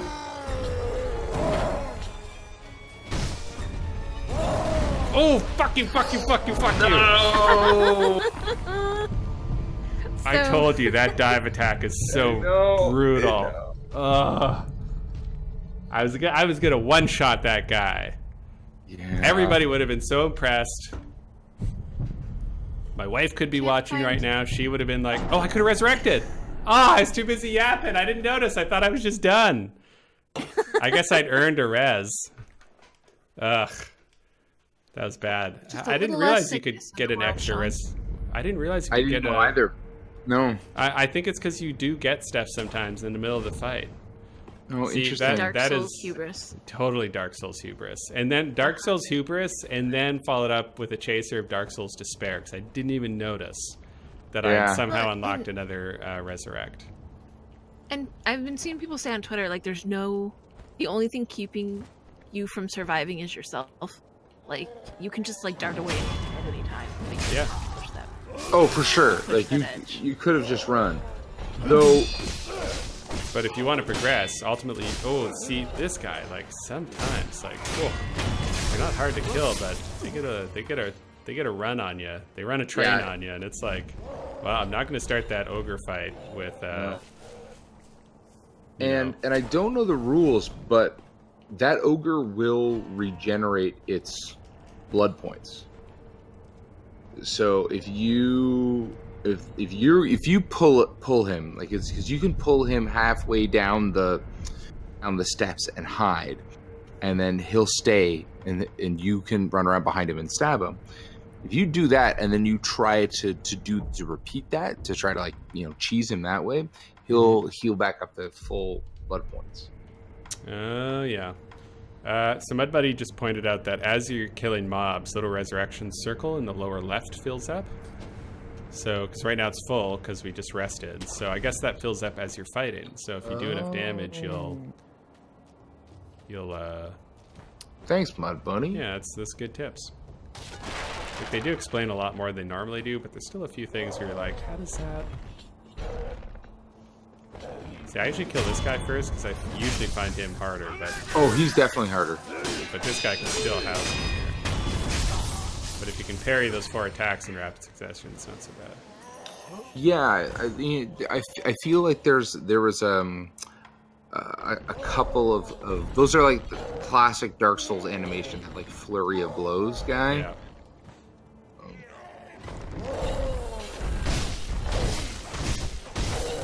See, I know I'm going to leave that cat candy for later, so I'm not going to use it. It's actually somewhat rare, but that'd be a good spot to use it. Like, eat it and then go whack on him before he even gets out. Right. So here's an oil thing.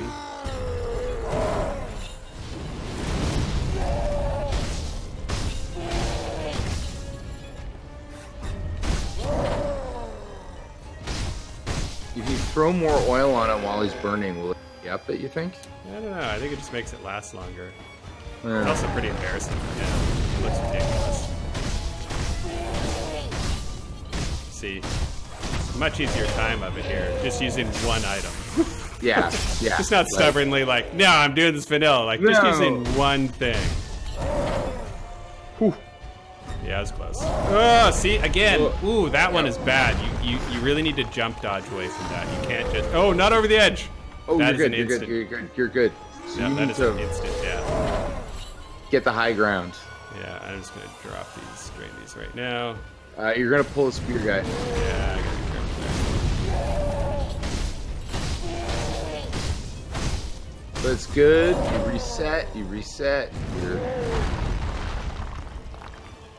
You are... Oh, here comes spear guy. What's going on, guys? Now, if I saw my giant ogre buddy just on fire, I would not engage.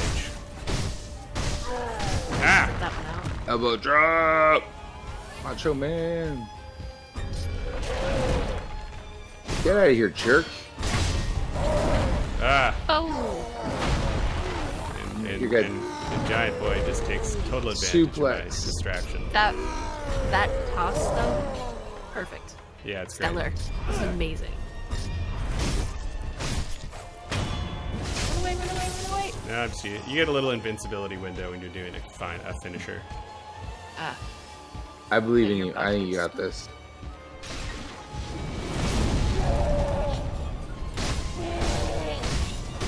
Oh, gonna get greedy. Yeah, that's right. That's right. Oh, that's dope. Get that ogre. So he does not. So prayer bead, you gotta get 4 of those, and then you can actually increase your attack and vitality. They don't come fast. Then they take a while. Shinobi Medicine rank 1. Latent skill that increases the healing effect of recovery items. Oh, I didn't remember getting that one.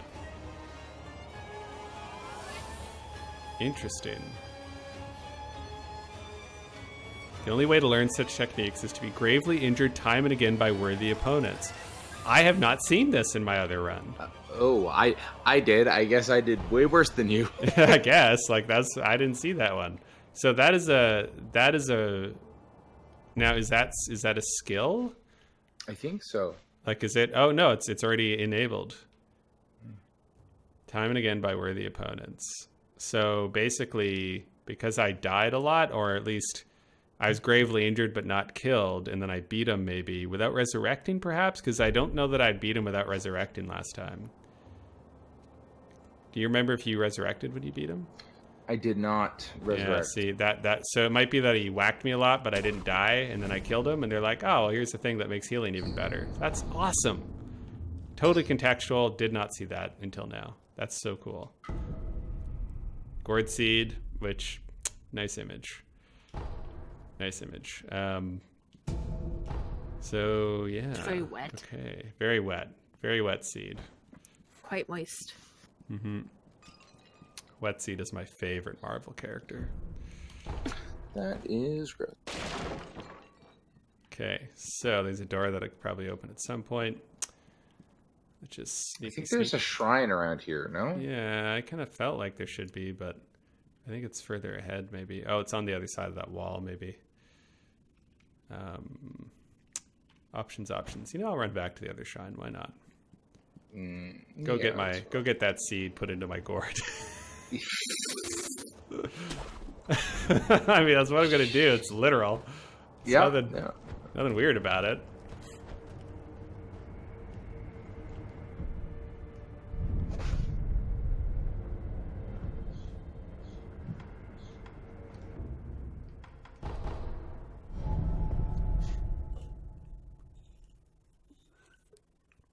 I like that loading screen image.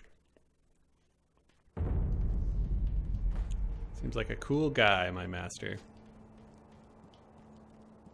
Your boy master. My boy master. What are you doing? Oh, I didn't realize you were here. The sculptor has been coughing blood. I took a sample of his blood for my dragonrod research. A sample of his blood?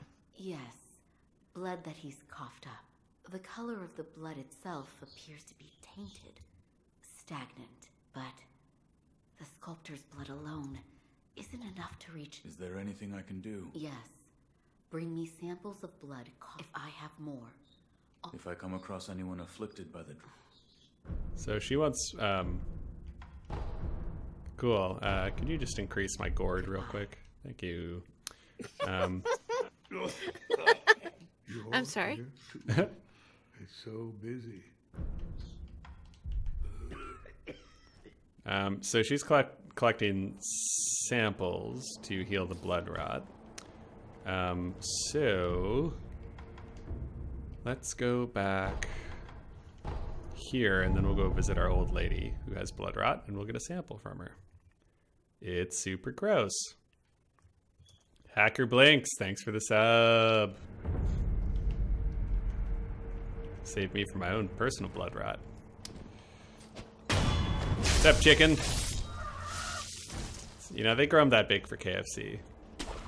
It's not even unrealistic at this point.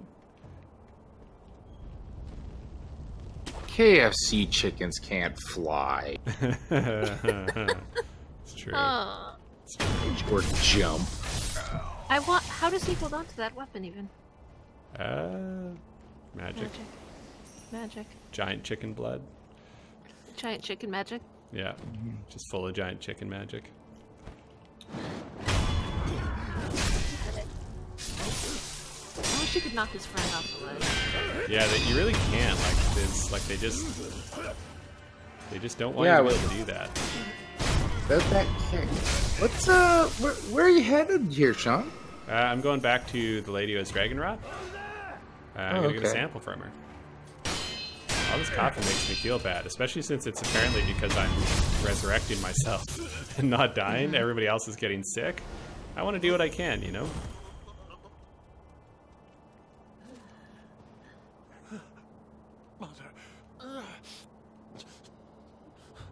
I like that the only how I'm willing to be a good listener.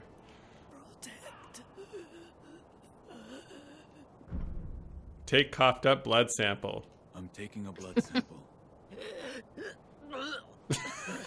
So gross. Wow. And then they show you like, yeah, here's what it looks like.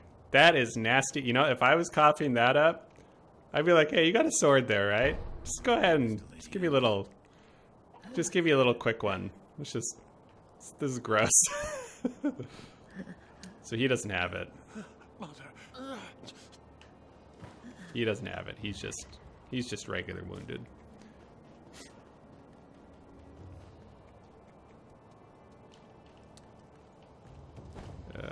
So I guess if one wants to get up otherwise. Oh, come on, dude.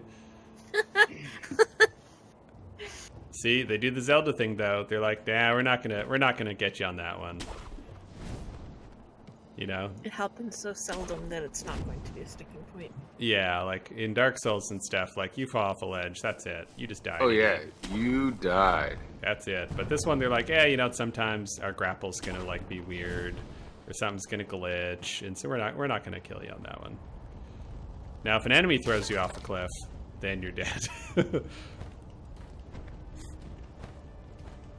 It's like the first time I got suplexed, powerbombed off the cliff by the ogre guy. I was like, oh, this is fine. I'll just pop back. Nope. They differentiate. They know when an enemy did it. Oh, come on. No. Yeah. There's this dumb little like kicky thing. His little foot flutter. His little foot flutter. It's like they know what I want to do. Twirl up into that tree. Just twirl everywhere. It's fine. Yeah. It's a little crouching tiger move. Okay, let's travel back, deliver our blood sample.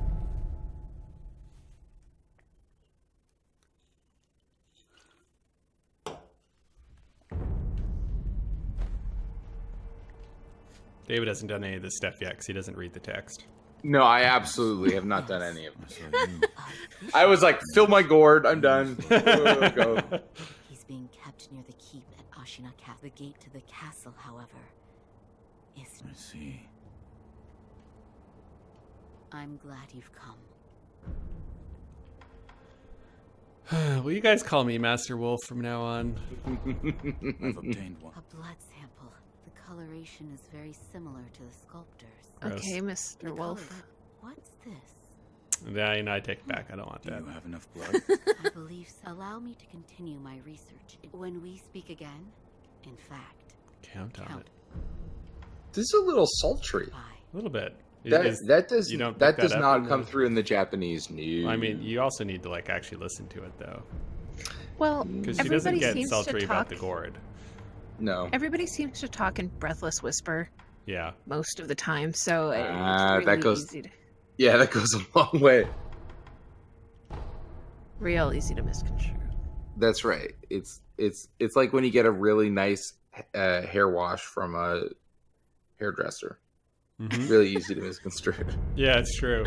That's true. That's like that's a weirdly intimate moment between two people. That's right. You know, and you're not totally like when you go to get a massage, you're kind of expecting it, right? Like there's a lot. That's right. You know, but when you go to get your hair done, your hair cut, you're not really thinking about the like. Hey, yeah, like my hairdresser's local. She's great. We're good buddies, and going to her for years. But like, she really takes her time in there. It's like. I think it's part of how she charges $40 for a haircut because she spends a good 5+ minutes, like just really working the scalp. And, you know, because like she's like, I'm going to spend about 5 times longer than you do in the shower washing your hair. And that's going to be another $10 probably. So this is like a Tenchu moment where you're like, all right, well, maybe I can, you know, clear the field a little bit, but not a lot. Oh, you gotta like actually hit him though, dude. Oh, jeez. So embarrassing. Well.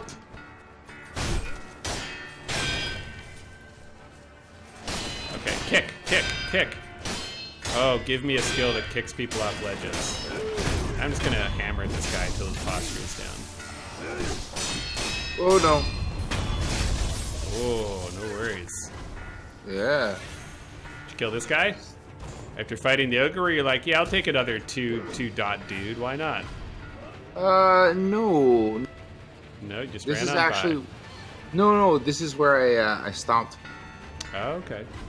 I had done. I killed the drunk boss, and You stopped. Okay, so I might actually then. I'm gonna get this bonfire down here.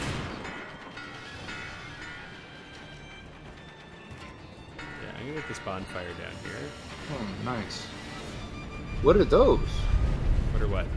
Is that just set dressing, or is that an interactable object? Those like little birdhouses or whatever? No, they're just shrines. They're just pretty. Right.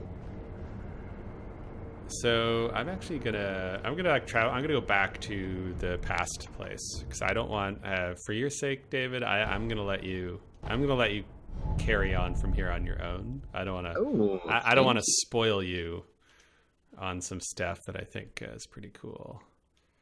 So instead, we're gonna deal with the spear guy because now, like, we killed the ogre. I've got my dander up, and so now I think I'm gonna one shot, no scope the spear guy, no problem.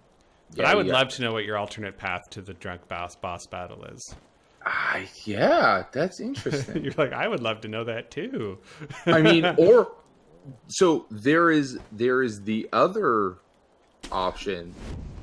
Do you have to kill this spear guy? Yeah, because they have a gray barrier there, so you definitely have to kill him. So the other option is I just did it really well and I didn't notice. Wow. Is that possible? So it's possible that you were so good at Sekiro. You were just so good, you didn't even notice there was a challenging spear guy. Exactly. In fact, you don't even remember killing him. You were John Wick. Like, you just sort of That's what I'm saying. Wasn't even a big deal. What? I don't know. I sneezed and he fell over, I guess. Yeah, I don't know. There are two. That is the other option. You're just a bug on the windshield of your progression. Yeah, exactly. Yeah, okay. All right, well, I'm perfectly willing to accept that as a possibility, like a distinct possibility. Yeah, and let's be real. It could have also just been, crazy glitch that I... Because, See, I thought No, because, usually when there's a gray barrier, they're not gonna... Okay, so I can tell you... Okay, so at some point, I fell down I fell down somewhere, and then I had to, jump up basically a well. Okay. So I definitely went in the water. Yeah. So maybe there is a back door. Maybe. Or maybe you just killed this guy and you didn't even notice, A, that he was special, or B, that your way was blocked.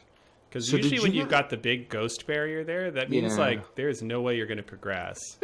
Did you hit a tutorial where you were told about, infinite double jump, infinite wall jumping? Yeah. Thanks, Hacker Blinks. Okay. So, is that after this? I think that's after this, maybe. Okay, so maybe I did just kill this guy. See, look at the board guys and the torch guy. Look how far they've come. That is, you don't get that in Dark Souls. They really range out there. They really explore the space. And look at the pretty flowers. I miss flowers. The hydrangeas. Yeah. Hydrangeas. I saw a robin today. I was really excited. Nice. Man, I still got 2 feet of snow outside. It is melting now, but it'll be a while before we're actually clear of it. All right, what's up? Let's talk. Yes. Okay, done. No scope. Oh, you got it. Get flambéed. I'm getting some framey glitches here. I got a guy shooting flame arrows at me. Ow, it hurts. Oh, he's stabbing me now. Ooh, Shinobi run. Oh, goodness. My wife just brought cookies into my office. You're gonna die. Ow, ow. Ooh, this guy's... I would almost take spear guy over this guy. He's not hard to kill, but if he gets a run on you... God, he's so annoying. Ah! No. Screw you! Well then, sir. If only you could knock him into the river. Oh, no, right? They don't want you to be able to... They don't give you the easy out. Oh, you gotta resurrect for sure. I know, I do. I definitely do. I'm just gonna let him walk a little bit. No, other guy, don't come toward me. You're gonna give me away. Go away! Figure.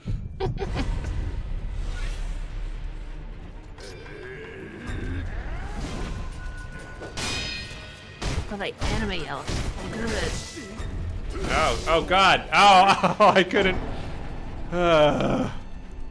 Sugar plums. Sugar plums. Sugar plums. Fiddlesticks. That's right. Unseen aid. Well, that soothes the burn just a little bit. Okay, it was a good move though. Like sneaking up on the guy and backstabbing him was definitely a good move.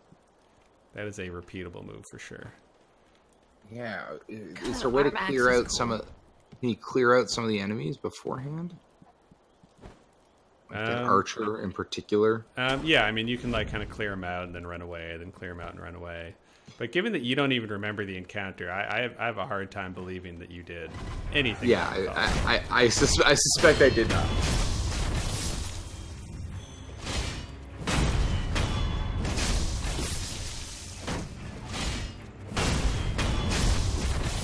You guys aren't following me. You're here to boost my confidence and make me feel good. So I can just like really come in here and be a murder machine. See, that was supposed to be a cool shinobi running. No, he's yellow. I think he's fine. He's fine. I think I can cool him out.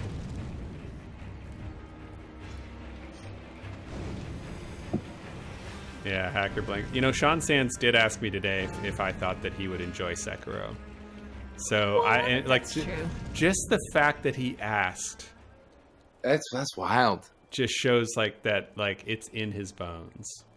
That seems like that should be like a He wants to record the what was it? Homeward Bones song that we came up with while we were streaming.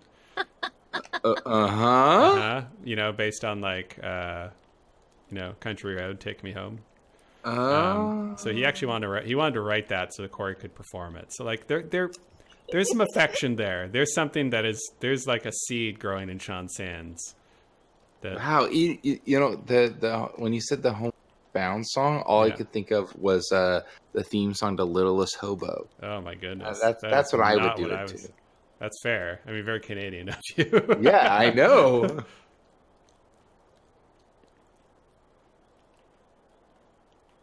Okay, so I could ace this archer, but I'm going to save it for this guy.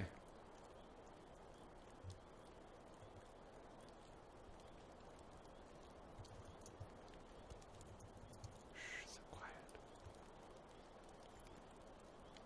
He's got a bit of a Raiden look to him. Beep.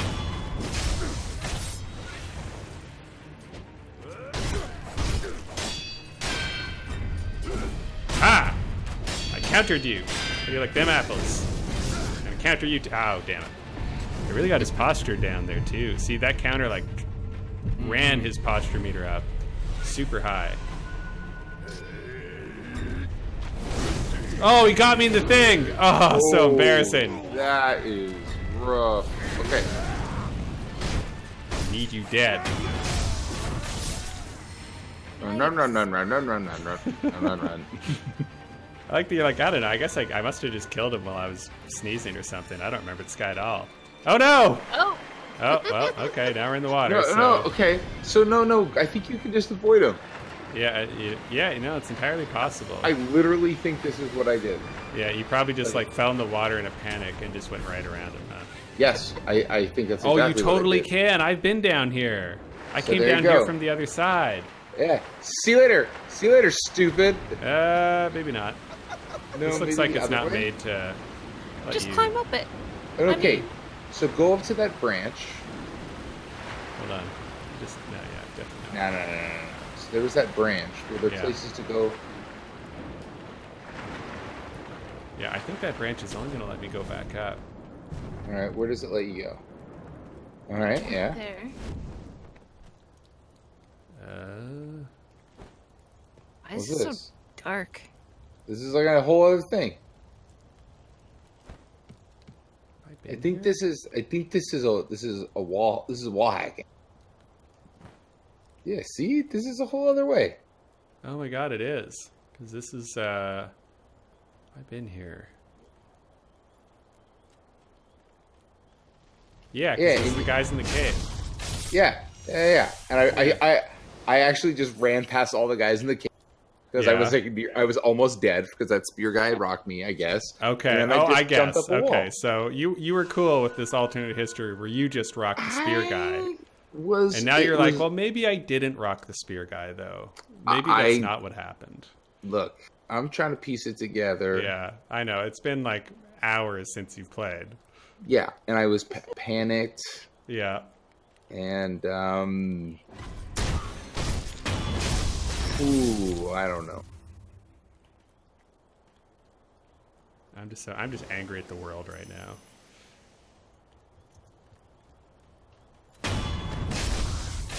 No like silent takedowns. I'm hoping there's a passive skill that's gonna allow for that a little more, because I'd really like to be able to like to chain. Yeah. And I feel like they'll give you that. I feel like that's a gimme. That seems like something you put on the design boards early and be like, yeah, let's just, Well, that's assuming you've played Assassin's Creed. Well, no, I mean, in that scenario right there, like, there's no way you could be playing that scenario and thinking like, I wish I could, and not thinking like, I wish I could kill both of those guys. Yeah. Or I wish the one guy wasn't alerted because I did a cool thing. What if you had 2 wrist blades? Yeah. Fire guy, damn it.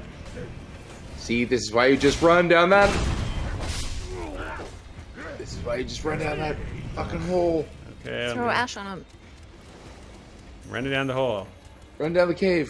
Go, go, go, go. You're invincible. Don't stop for anything. Oh yeah, so no, I've been through here, yeah. Yeah, jump, jump, jump, jump, jump, jump, jump. Wow, you can totally just circumvent spear guy. Uh-huh. He drops a seed, I'm pretty sure. Well, I'll go back and kill him. Or like a power thing. For now, I'm playing 3D chess. Yeah. Okay. Alright. Well, I mean, at least it's progress, but I don't feel great about it. I'm just going to put that out there. So now we're going to come up to the guy where I died like probably a dozen times, and I was like reaching out to David and I was like, oh man, this drunk boss is just kicking my ass. He's like, oh yeah, okay, I got to him. It took me 2 tries, and I'm just like it's just it's just classic Heron is what it is. Wow. None of these are gonna help me. I do kind of like chasing Slice, but I'm trying to think if there's any like skills that I really want to get before that. But no, I think I'm just going to take, I don't know, what do you think? Grappling hook attack? That's good. It's pretty useful. Yeah. That comes up. Amanda's all for it. All right. Yep. Go totally slash some assholes. Go for it. Yeah. Like I think early in the game, we don't have anything else to do with your money. I think you just do that. Yeah. Just blowing it on the stuff because they'll bank it anyway, so you might as well. And you're going to lose it when you die against this boss 8 billion times. Yeah. He said bitterly.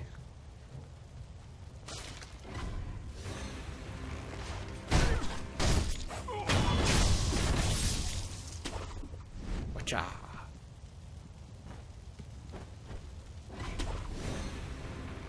So what do you think, Amanda? Are you going to buy the game? I don't know. Has the grapples like seduced you yet? Has Guy and Barrel? It's so interesting, but it's one of those things I want to play it, but I can't justify it. Yeah. Like, I know it's something I would sink at least 10 to 12 hours into. Yeah. Easy.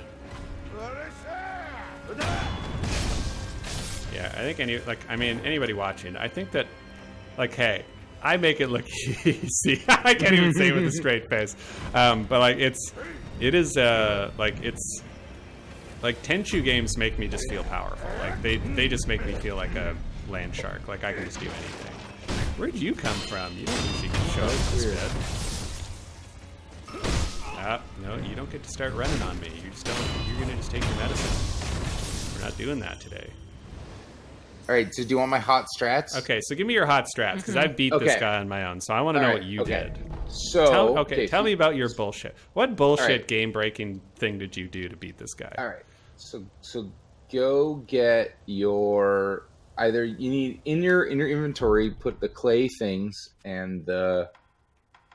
Oh yeah. Okay, yeah. And what? Okay. And you want to be on your shurikens, your ninja stars. Got it. Okay. So now swing along the right side. The right of side the field. Yeah. So you know where you can talk to that guy? Yeah. Don't talk to him. No, you don't want to talk to him because then he gets real aggro. He really blows up the whole scene. Yeah. Okay. Okay. All right.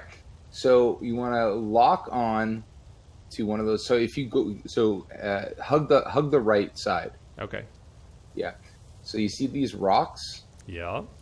Okay. You can. Who was that guy just standing there with a sword? He can be a friend. He's a friend. So like instead of an NPC summon, you've got a guy who's like just hanging around, and if you talk to him, he's like, for Lord whatever, and he goes running in, and he dies pretty quick, but he's a good distraction. So you can use your shurikens and your other accoutrement to pull these guys, and then you can hide behind this rock, and they will walk towards you, and either they will turn around and you can stab them, or you can pull them far enough that they won't aggro everyone else. You can pull a guy with a ninja star and they will not immediately go aggro. Yeah. That's wild. So, will Archer guy? Maybe. So do you target him? I would get this guy up front here with the flame first. Okay. So do you hit him with the ninja star or do you throw the tile? Yeah. Ninja star. And then hide. See, like he gets these guys all horny. All right. Well, they maybe don't see you. Horny for battle. Yeah. Just hide. The guttural grunting and yelling is convincing.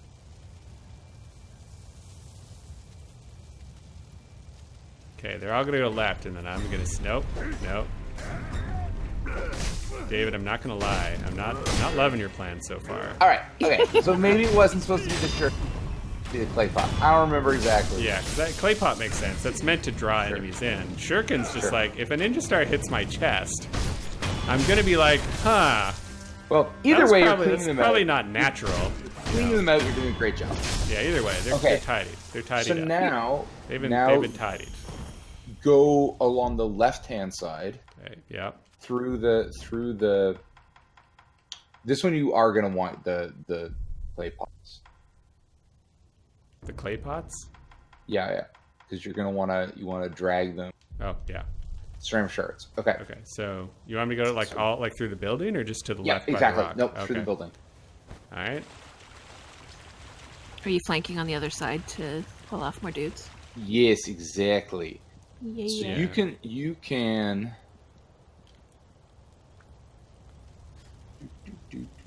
Yeah, that's a good point, Mud Bunny. Why am I still following this Joker's ideas? I had to throw a ninja star at him. Who's got more mescal? No. So yeah, you can. They won't see you. So hug on the left. Yeah. And then just throw a ceramic thing. No. Keep going around. Keep going around. Okay. To the left, and then and you can throw the ceramic thing, and they may all come, but they will be yellow. In which case, just walk away. They can't see me through this. No, they can't. That is wild. Okay, so I just throw it wherever? Just throw it ahead of me right here? I may have targeted them. I don't remember. Okay. But just try throwing it. All right, I'll just throw it. I don't want to target it. And then back up. Nope, nothing. No, okay. Target him. And then back up. Oh, I got a yellow on the boss. So where do I go? No, so go back. Your way. Nope.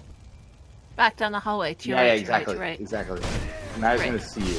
Or just fuck them up right there, I guess. Yeah. So you can run. Run.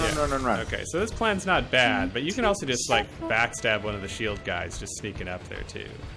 But you're saying that like you fully listened to the plan. Right, but the thing is that you aggro the boss and he won't aggro. Like you can pull them off. Yeah. And then once you've pulled away all his guards, he steps forward like into the middle of the ring. Yeah.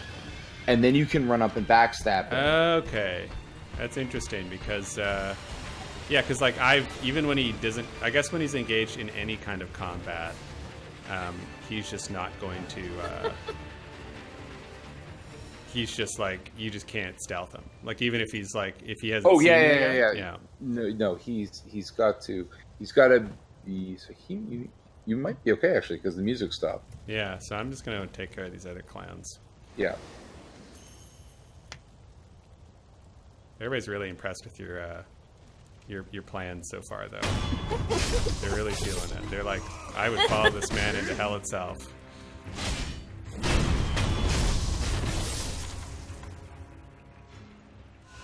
He's gonna come back. He's gonna be like, why are all my guys dead? Oh, he's on me again. That's fine. He can't see through this wall. Nope. Yes, he can. He's coming right at me.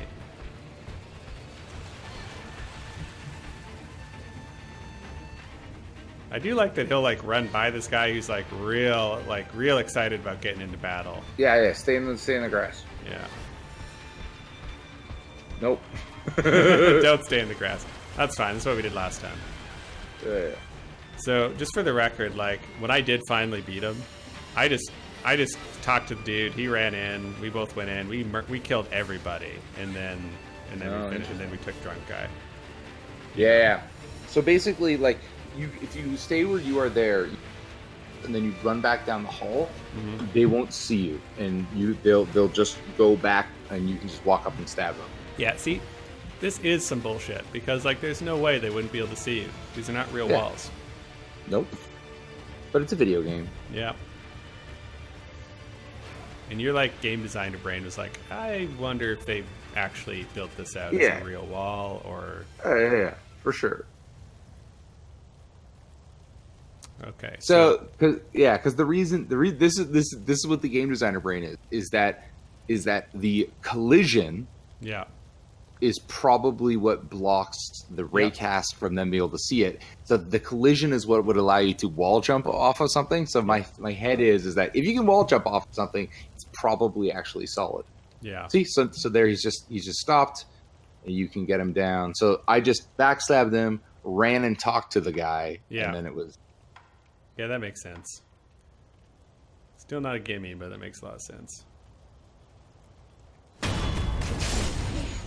Yeah, because all of a sudden, like, his moveset's a real bastard. Like, you got to do every kind of counter you've ever done. Okay, yes, that's cool. Let's go get him.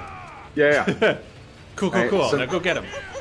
So now you're playing this boss, and he's at 50% health. So I think this is going to be a recurring thing in the game, is trying to figure out how to manipulate the bosses. This is not a boss.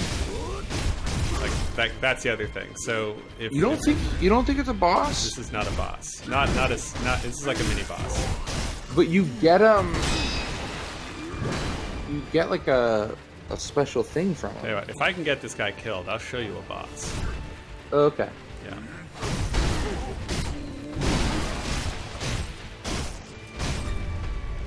Oh, there's a dodgeable moment.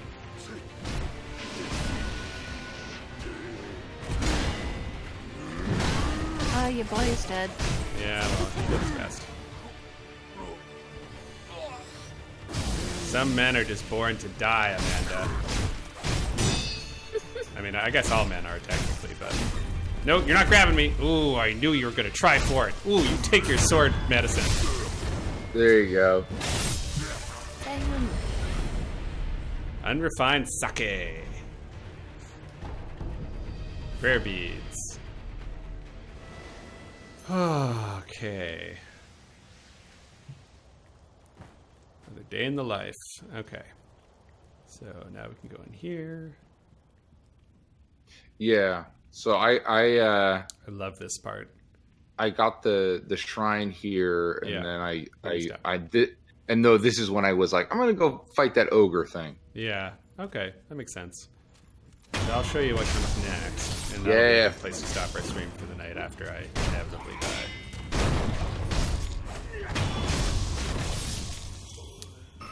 Cool. Okay, so it's kind of weird. This is like, so I have 2 games running in parallel now. This is like the streaming game, and I've got another one. And I guess if there's a downside to this way of doing it, this playthrough feels 0% different than my other one. Right? Like, because like there's no real like, oh, I'm going to take this weapon instead, or I'm going to do this kind of build. Like it's a different build. Yeah. Like you're playing, this is the game and you're playing it. Like, so there might be a New Games Plus, there might be some variations. And maybe the game opens up, right? Like maybe there's some more customization later on. But you know, I think at the core of the Souls games, the idea that you were making this decision at the beginning because the investiture was occurred so early as to how you were going to build the character, and there were so many like long-term effects. This is a little feels very different. Yeah, so I mean, there's definitely combat art. So I've just unlocked my first combat art. Which is you hold block and then you hit attack and you'll do your combat art moves. So that you've got one slot. So you can have multiple combat art. So this is where some of your customization is. Presumably they'll unlock a second one at some point. So like that's kind of one way you can differentiate your approach. Classic From. Put an archer at the end of a long hallway. Why not? You know, this game doesn't have those like gotcha trap moments. I'm a lot less paranoid playing this game than I am playing the other. 100%. Take this. It's not much.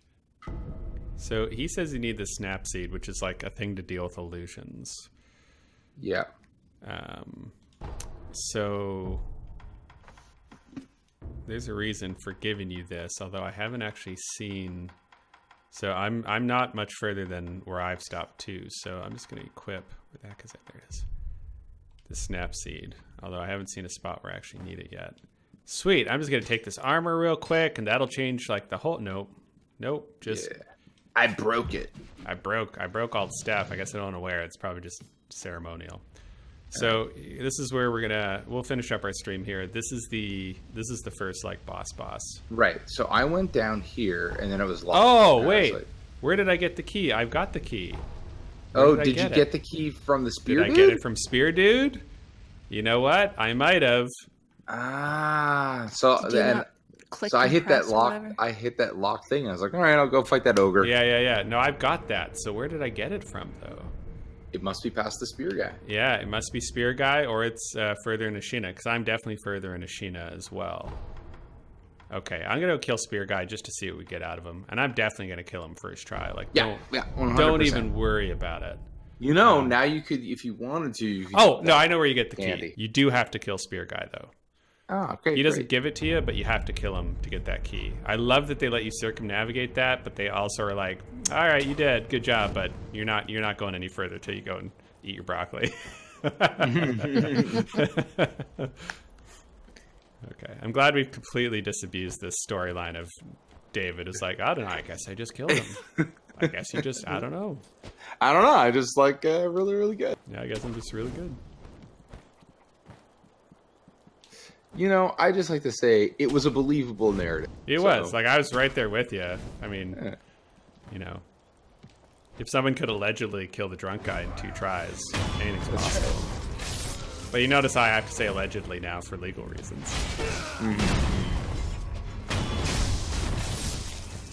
Take your medicine. That axe move, by the way, feels very Bloodborne. There's a very Bloodborne feel to that end. But like, I think it is pretty incredible, like how you banged your head against that boss, right? And then you beat him, and then did you just do that in your first try, or was that your second? Which? Beating the drunk boss, like just in this run. Oh, yeah, that was first try. Right. Methodically. Well, I mean, when you can take half his health in one shot, like that is like it's such a big difference. Yeah, it's a huge difference. But like, you had to really, like that. I wouldn't say you had to cheese. Like, I wonder.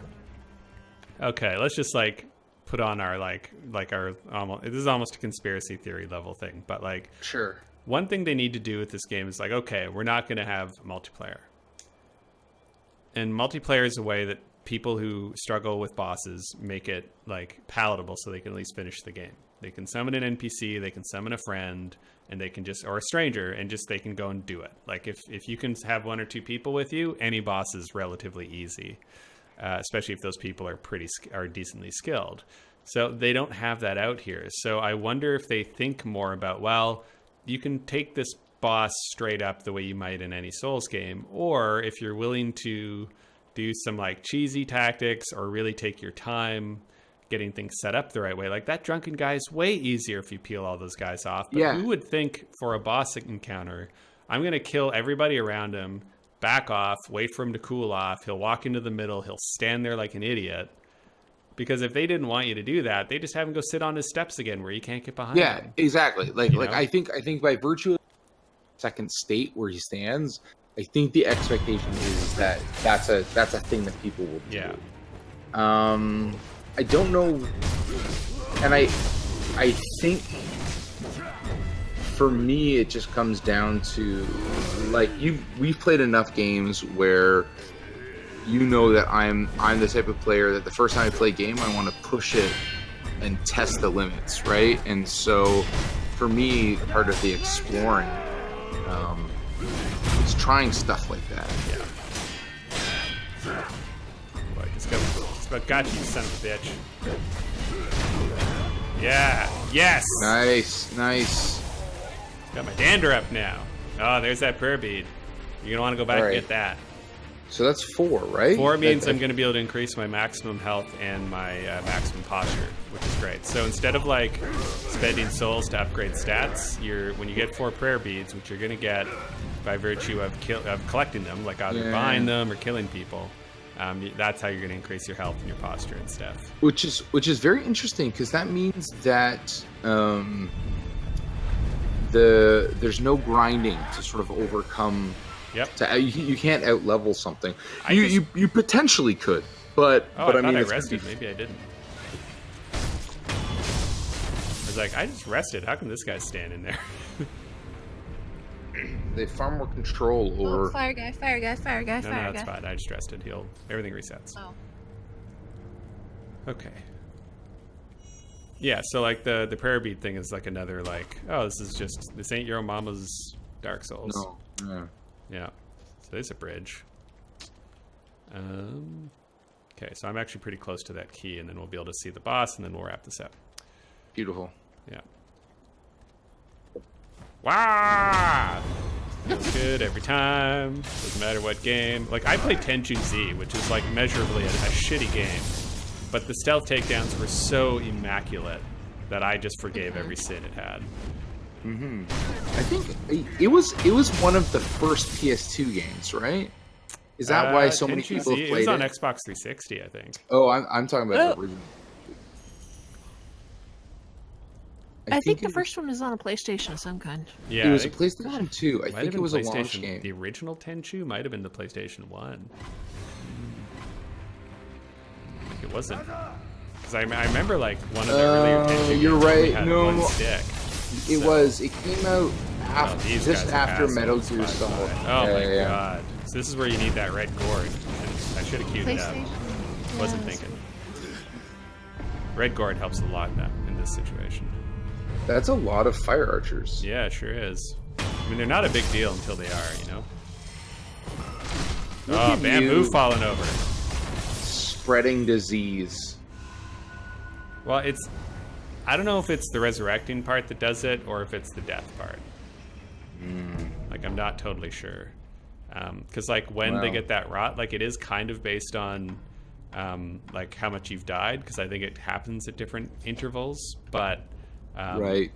But, it like, as far as who gets rot, like, you know, she'll come up with a cure, and I'll be able to cure that old lady and Buddha statue guy. And then there's no rot. So... like, it seems a little bit kind of plot-centric, a little bit. Okay. Yeah. So here's an option. Fight, or there's a tree. Oh. I don't feel like dealing with you, so I'm just going to carry on. Thank you. Run. Chuk. And no stamina bar. You can just do this endlessly, which is great. Whoa, that guy's cool. Yeah, that's the guy who found you in the battlefield when you were a kid. Oh, right. Now, note, giant arm. Perhaps the years have finally caught up with not giant arm. Huh. So he's got like It's too late. weird gym days. Interesting. What if he's got a cool ass left arm like you? No, like that's just a regular. Chocolate. So this is he gives you the key. So you gotta you gotta kill Spear Guy to ultimately get the key. In the estate mansion, you'll find him.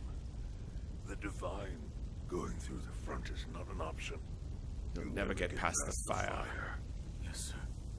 Perhaps the cliff's just outside of here. Yes. Return to the estate entrance. Giant ass hand. Road along the cliffs. Take the back entrance through the cemetery. Understood. I mean, it's really hard for me to believe that that's not a conscious choice. Like, it would be really hard to model. I don't know. And, like, body horror is such a thing in these games, so I don't know. Yeah, no, it's definitely not like whoops, we put the wrong arm on, it's like, it's something. Yeah. Like that, his left arm is like fancy somehow. Right? I think it's just fancy. Alright, so you need to find a quick travel. Ooh. Yeah, no. This is where you gotta do your leap of faith, like. Yeah. But it feels red. Feels great. Ooh. And I know who comes up there to light those candles, but God bless him, Tenzin, I have a job for you. Yes, master, what is it? You must go to the cliffside thing and just put a few light those candles up there. Like, why? They don't. There's a statue. We need it lit. Just go do it. What's the statue of? Oh, it's a fish. Don't worry about it. Just go light it. Total hazing. That was a thing in Karate Kid 3, and then guys show up on their dirt bikes and. Yep. Yeah, there's guys with dirt bikes in this game. Yeah. And now we're back to where you showed up before. Ah, right. Okay. Yeah. Now we're back to the tunnel. So since you ran through here, you probably didn't actually go all the way right, did you? Or all the way left, I should say. No. Yeah, it's not much down there, but something. Ooh, yeah. It's telling how good this game feels that I'm like totally fine with replaying all this stuff. I'm not usually one to replay a lot of games, but this is just like, I'm just getting better. This is going to really help me in my other playthrough. Maybe I'm misremembering. I could have sworn there was like a pathway downward. I must be thinking of a different area. Nope. No, there it is. Can you slide? Is that what you just did? No, there's no sliding. Oh, it's another guy, but he's only got he doesn't have extra pips, so I can just teach the lesson. Yep, wreck the shit.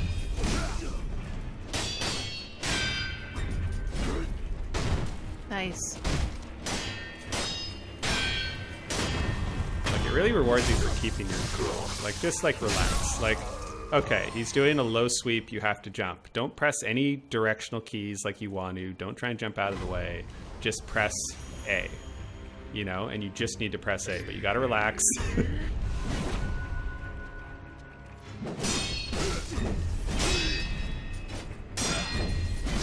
Oh, I pressed the wrong button that time. I relaxed and pressed A when I was supposed to relax and press B. Nice mala beads, though. See, those mala beads suggest that guy meditates. And then he's just coming at me, just mindlessly attacking me. Like, the whole thing just feels wrong somehow.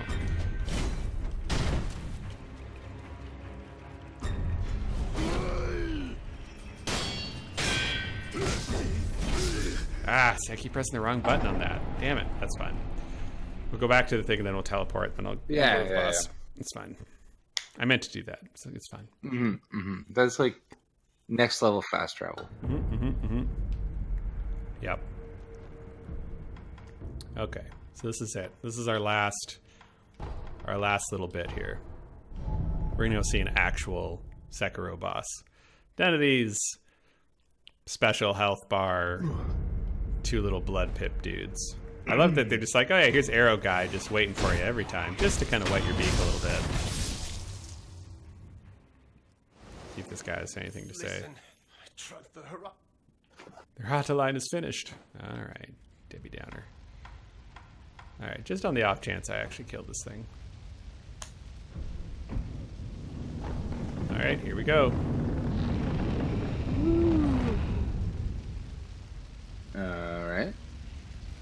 It's a big Buddha. I mean, this is really like a really like nice setting. Yeah. The set is nice. It really is. The butterflies. Everyone is gone. Easy Lord. He's had a real rough go of it.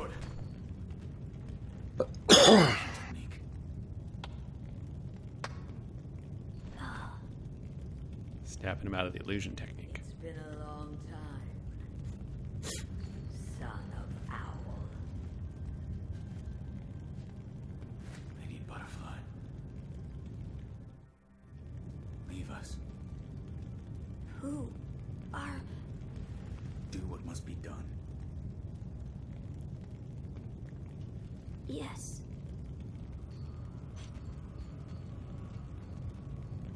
So I forget. This is the memory? Yeah, this is the memory. Okay.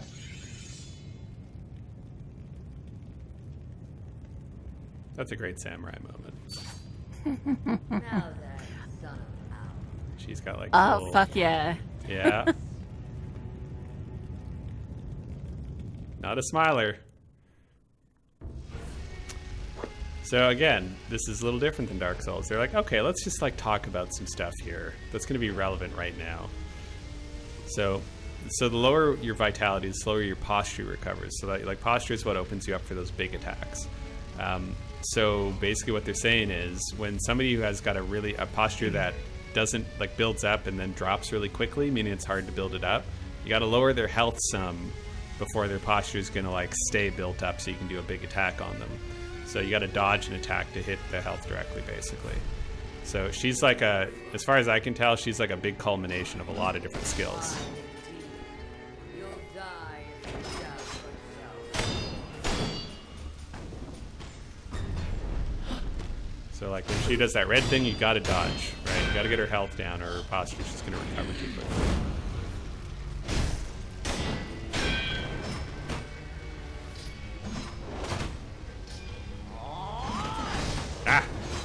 Ah! Whoa. The weapon sounds are all so good. Well, that's all like parrying sounds too. That's what's telling me that I'm parrying properly.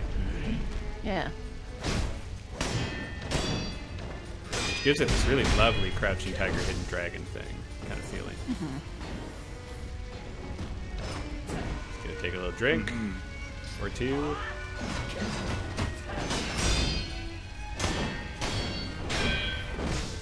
Yeah, there's definitely something about mature ladies with crazy martial arts fighting. Michelle Yeoh in the new Star Trek is just unbelievable. So yeah, and like so obviously like much younger than this character here, but like that woman is incredible. I saw her in a recent trailer for like a new martial arts movie coming out of China or Japan, or I'm not sure where it was. And yeah, it looks great. Like she's still like just rocking it. I have this like by the way, dream movie where you can take any Liam Neeson like revenge movie where he's a badass and just replace Liam Neeson with Meryl Streep. That's what I want to see. I think Jennifer Garner's got one out right now.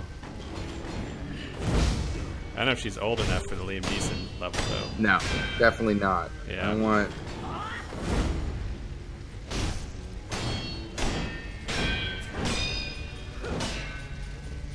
So here's your first real boss. Like, this is all technique. Sure. She doesn't have two like special. She doesn't have two pips. She's only got one. But like, she is a. Like she's just a whirlwind.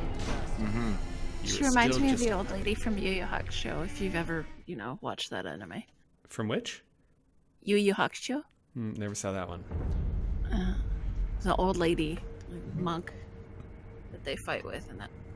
She reminds me of that. Yeah, well, there's something kind of about taking that crone archetype and then like giving her some weapons, and you know, having her flip out and stuff. Oh, here's somebody.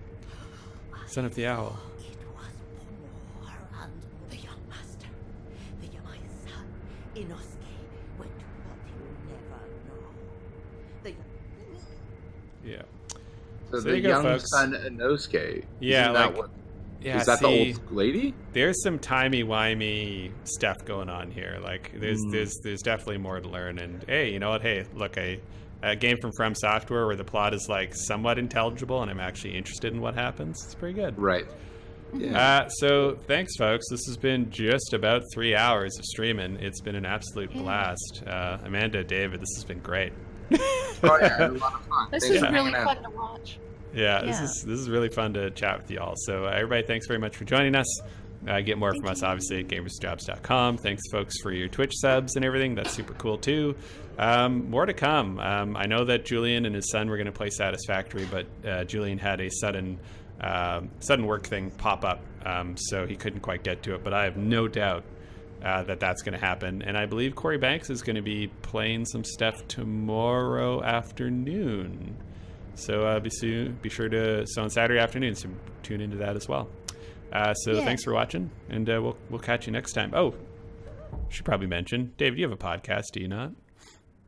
Sure. Game Design Roundtable, where we have some pretty great guests. I think of note, our mutual friend Kevin Culp was on talking about his new game. Oh yeah. And in I think a couple of weeks, we're going to be recording like a really like in-depth designer on designer conversation with one of the guys from Slay the Spire, which was I think my game of the year. So yeah, that's good. So you know me, and you know there'll probably be like some really poorly. I'm gonna put my foot in my mouth, and that'll be fun. And but there'll probably be some interesting insights. Awesome. We'll definitely check out that too, folks. All right. Well, that's going to do it here. So thanks for watching. We will catch you next time.